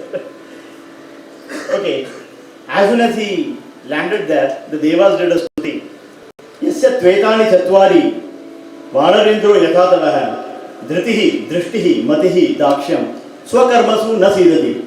The person who has got these four elements in their self, Dhritihi, which is what you call fortitude, courage, Drishtihi, vision, Matihi, intelligence, Dakshyam, dexterity, skill. Who can defeat such a person, right? But it was not so easy. It was not only because of prayas. Come to the next step. That's prayas. If I have a lot of prayas and there is no prayas at all, then what is the use of that prayas? It is just a dream. And it's actually daydreaming. This man went into the next step, it's called prayas. And in this prayas, what happened? Very interesting. When he first took off, like we take off in any mission, right? When we first take off, we see some kind of shiny objects. You know, we get some designation, some salary increase or something like that. Similar thing happened to Hanuman. He saw Menaka Parvata. Menaka Parvata said, come have a few drinks, you know, we'll have some good time and then you can carry on with your mission. These shiny objects are very dangerous. As much as distractions, even attractions are bad. It misses your focus somewhere, isn't it? So he says, I'm not going to do all that, I'm going ahead. The second was Surasa Devi, Nagamata. Now Surasa Devi was not an obstacle, she was a challenge. The second level after attractions are challenges. When we see challenges, we actually develop cold feet. Most of us are not moving ahead in our mission. So prayas utna nahi hai. Right? Pyas to bahut tha. Prayas to aage nahi hai kuch. Right? So Surasa Devi said you have to go through a mouth and all that. You know the stories. I'm cutting that short. So he took up the challenge. And whenever a challenge you overcome, the challenge blesses you with experience. And Surasa Devi did that. He said, I'm sure you will accomplish the mission. You will do it very well. The next was the Simhika, the Chayagrahi. Towards the end of your mission, and at least the first stage of the end of your mission, you know, you are always stuck with your image. And this image was caught by Simhika of Hanuman. Hanuman was traveling up there, a shadow was on the water, and Simhika caught hold of the shadow, and Hanuman couldn't move. Most of the time, this is what you call the image trap. Because of the image, you can't move ahead. He came down, destroyed her, and went. She was only Rakshasi he had to handle. Rest he just had to, you know, think about it and move ahead. And when he came to Lanka, Yasya Pechani Chatvari Vanarindro Yathadavaha Dhritihi Drishtihi Matihi Dakyam Swakarmasum Nasidati was a Devastuti on him. So similarly, Tyagaraja Swami also had a lot of attractions, distractions in his life. And how did he deal with it? In prayas.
Faced this all through his life, and very early in his life. One such story is that when Tyagaraja was becoming very popular, his guru Sonti Venkatramaniya recommended to Sarfoji Maharaj, the then Maratha king, the last Maratha king who ruled South India, to honor Saint Tyagaraja's musical prowess.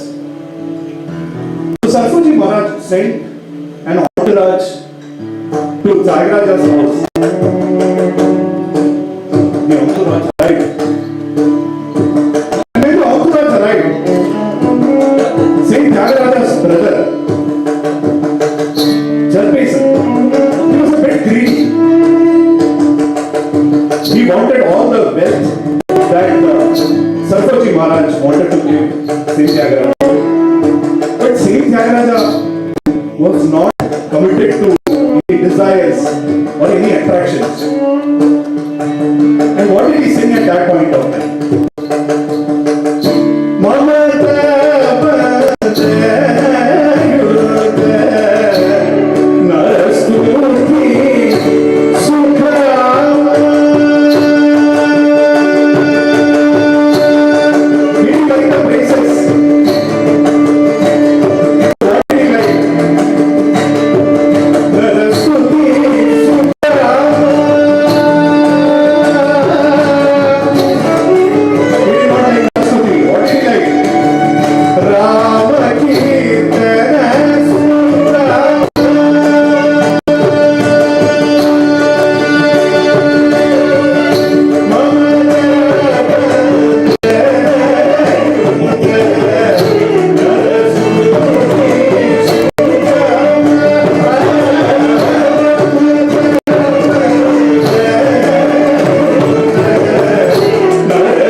So पहला था प्रयास, then came प्रयास, ignoring all the attractions, facing all the challenges, and destroying all the obstacles.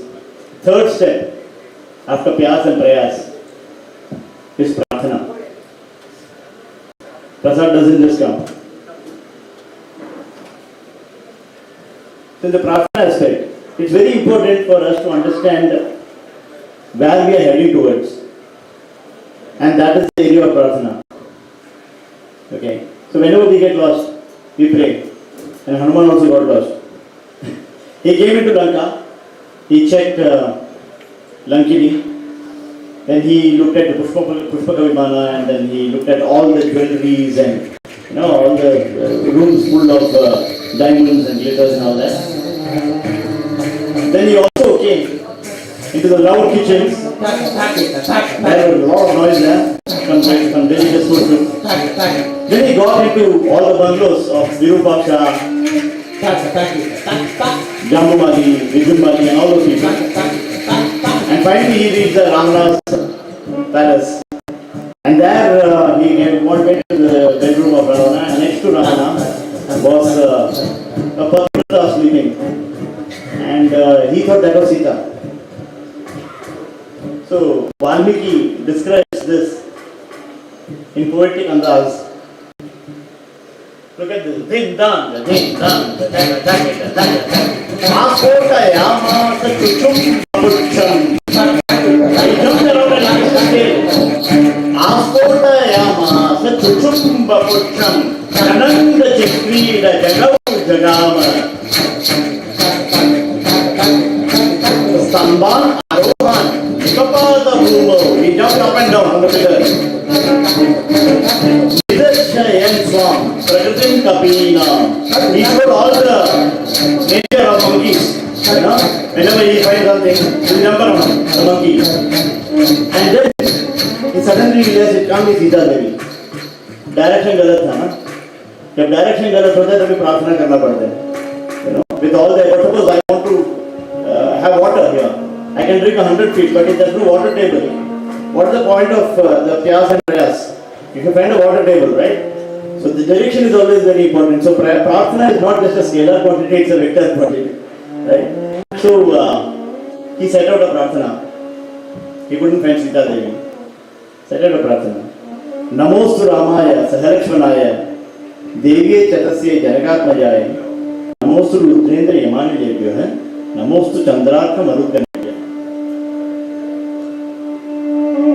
So here the word Namaha comes very often. Namaha is not me.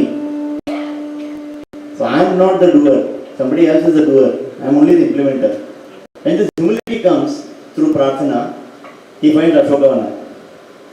And that's where Sita Devi is.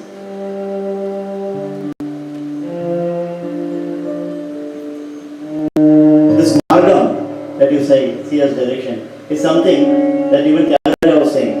A lot of us follow some religious practices and stuff like that without having the right direction.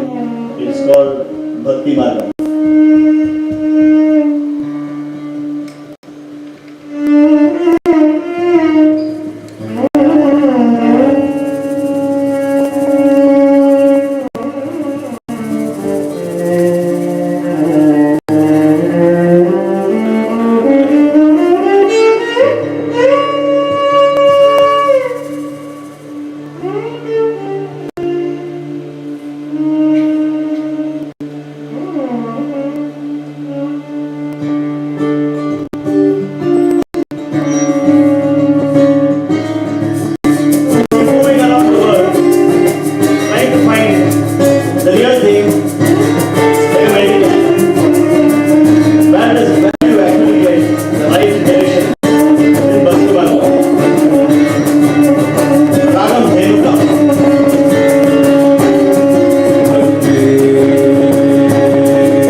bhakti that Hanuman represented, with the beating bhakti of Shabari, with the beautiful bhakti of Lakshmi Devi, Tyagaraja beautifully brings out in this conversation.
So,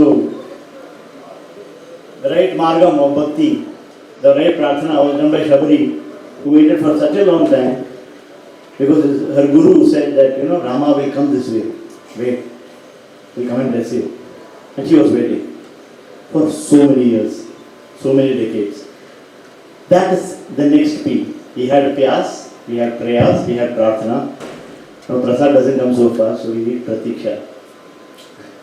So we had Pyas, we had Prayas, we had Prarthana, now we have Pratiksha.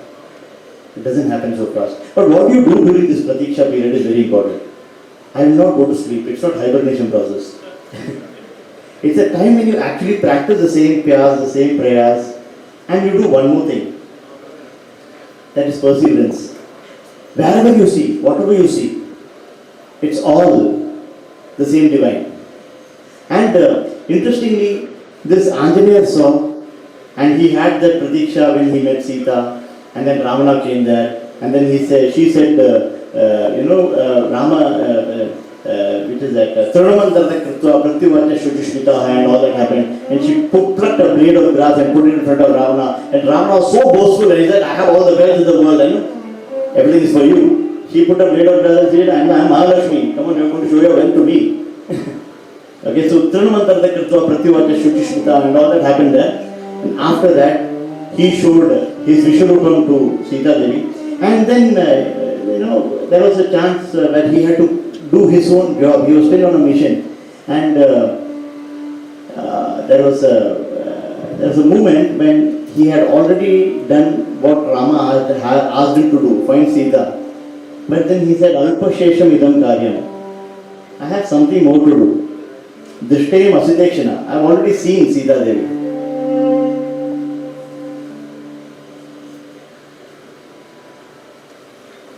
Alpashesham idam karyam drishtayam asitekshana. I saw Sita Devi. 3 nupayam atikramaya. Out of 4 things that I could have done, 3 is not going to work. So I am going to talk about 1. Okay. Thank you. So 3 nupayam atikramaya. So 3 nupaya to nahi kama. I am going to follow the 4th. What are the 3 and 4? Sama, Dana, Bheda, Danda. Sama, Dana, Bheda doesn't work. So now Danda has to happen. So he decided to do that.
because it was Lord Brahma. He was brought to Ravana's Darbar. And then Vibhishana said, no, don't slay the messenger, he's good. And then they decided to put fire to the tail. And at that time Sita Devi got this news. And she said, if at all I was a good Pativrata, I was a good person. Okay? Shito bhavatu hanumata. Let his tail not be heated up. Let it be cool. And so Anjaneya also felt something like an AC condition on his tail and there's fire. So he said, yeah, let me make the best of this condition in Pratiksha, that perseverance is important, as I said. So he started jumping from pillar to pillar, post to post.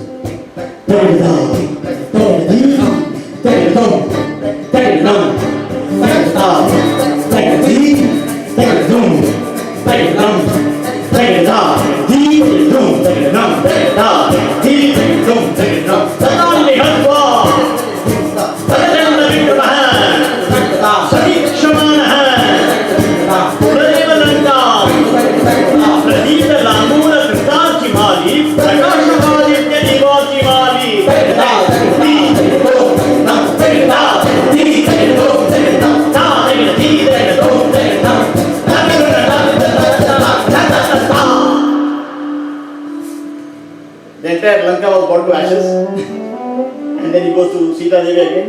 He says, I'm taking your leave, and Sita Devi gives the Chudamani and says, give this to Rama, he will remember this, and so that's also proof that I am here, you found me, and you should remember me. Sita Devi was in Pratiksha, Rama was in Pratiksha. This is what happens. It's not only the Bhakta who is in Pratiksha, it's the Bhagavan also who is in Pratiksha. Right? So here we talk about the Pratiksha, right? We say that the God is ever present, omnipresent, there everywhere. Sadashiva Brahmendra said this. How did he say? Sarvam Brahmamaya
Sadashiva Brahmendra saw God everywhere, right? Bhadraja saw Rama inside him. Tyagaraja saw him in Sakshatkara, walking up to him. And how did he see?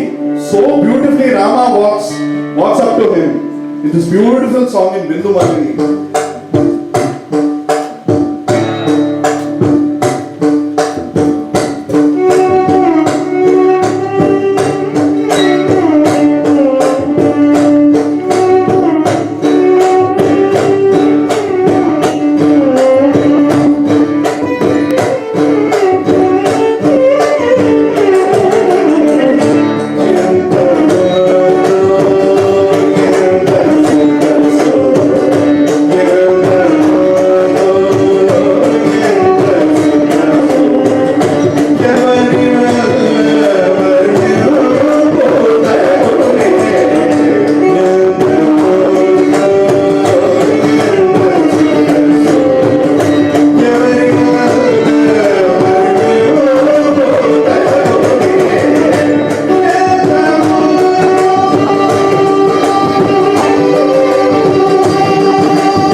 Started with Pyas, went to Prayas, then did Prarthana, most importantly, Pratiksha, perseverance. Everybody had different ways of perseverance. Sadashiva Brahmendra said, Sarvam Brahmamayam, right? That I could see Brahman in everything. Ramadasa said, Anta Ramamayam. Look at the contrast, but everything is true. Mama, what is the patient, Ma? What is the patient? Thank you. And then we talk about Tyagaraja Swami, who says everything is Brahman, everything is Ramanamam, everything is that. Now, any relationship I have, any property that I take, anything I see around me, everything is Rama. I think only Anjaneya Swami and Tyagaraja Swami have seen Rama in a hermit form as well as a Raja form. The way he walked with all that gait and style. Coming to Prasad now finally. Pyas, Prayas, Prarthana, Pratiksha, now it's Prasad. Okay. What was the Prasad? Anjaneya Swami gives the Chudamani and Rama hugs him and says, Nakurmi Sudarshan Priyam, you are the favorite. I mean, I can't give you anything back for whatever you have done for me. Right? That embrace is very important. Krishna Maharaj would say, Ipo Anjaneya Ramar Padichinu Namakala Ramar Vanamanna, Anjaneya has to leave him first. Otherwise, we don't have Rama, right? That kind of a connection between Rama and him. And this happened to Tyagaraja Swami also. So the prasad that he talked about, Saint Tyagaraja, he has requested Lord Rama, just like Vanaras built all the bridge, the Setu Bandhana, he tells Lord Rama, can you build that bridge for me also, so that even I can come and you can embrace me? That is the ultimate prasada that Tyagaraja always wanted. He had the pyas, he did the prayas, he did the prarthana to Lord Rama. He waited and finally, when he wanted to get the prasad, this is what he sang. He was praying to Rama that the way you went to Sita Devi, you built the bridge, right? Jalasagaram. Why don't you build a bridge to reach me also? This comes under the Prahlada Charitram of Tyagaraja Swami. Prahlada Charitram also Bhagavatam says, Shravanam Kirtanam Vishnoho Smaranam Padasevanam Archanam Mandanam Dasam Satyam Atmanivedanam. Right? All the different ways of attaining God. You see, Hanuman and Tyagaraja have done both of all of this. Okay. And now the Vanaras are building the bridge. The bridge that gets Rama to Hanuman.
So both of them got Sri Rama, but with very, very different philosophy. As he said, Vyas, Prayas, Prarthana, Pratiksha, Prasad.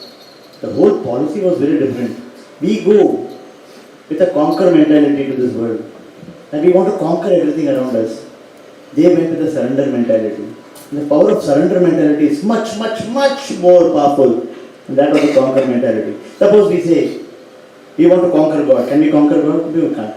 We surrender to God, God comes to us. Suppose we say we want to conquer love. Can we conquer love? We can't. Surrender to love, love comes to us. We say we want to conquer art, we want to conquer music. Can we ever do that? No. If we surrender to music, music comes to us. The surrender mentality is much, much more powerful than the conquer mentality. And this is what taught to us by the two great saints. We end with the Mangalam.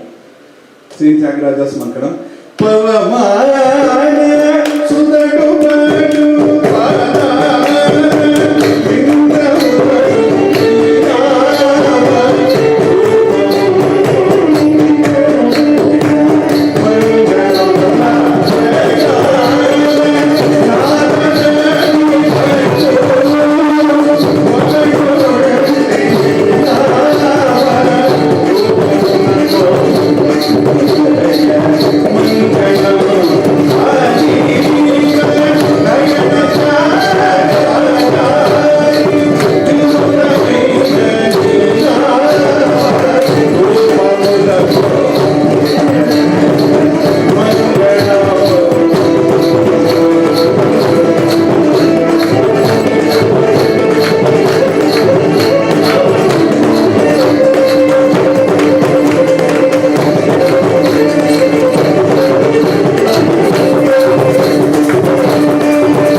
KG, the person who designed the rhythm for this entire section, in support with Suresh. Please come up, please come up.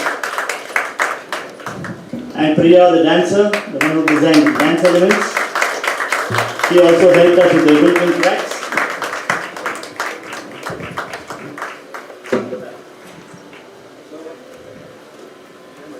Concept and thought designed by Shivakumar, the fourth generation Carnatic musician in the family.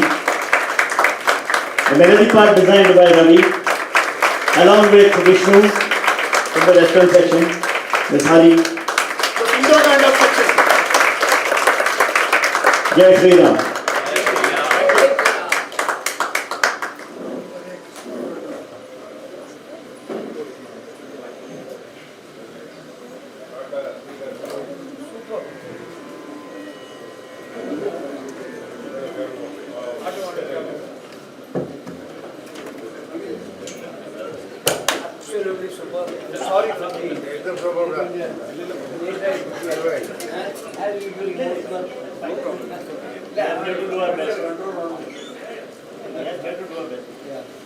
Sincerely.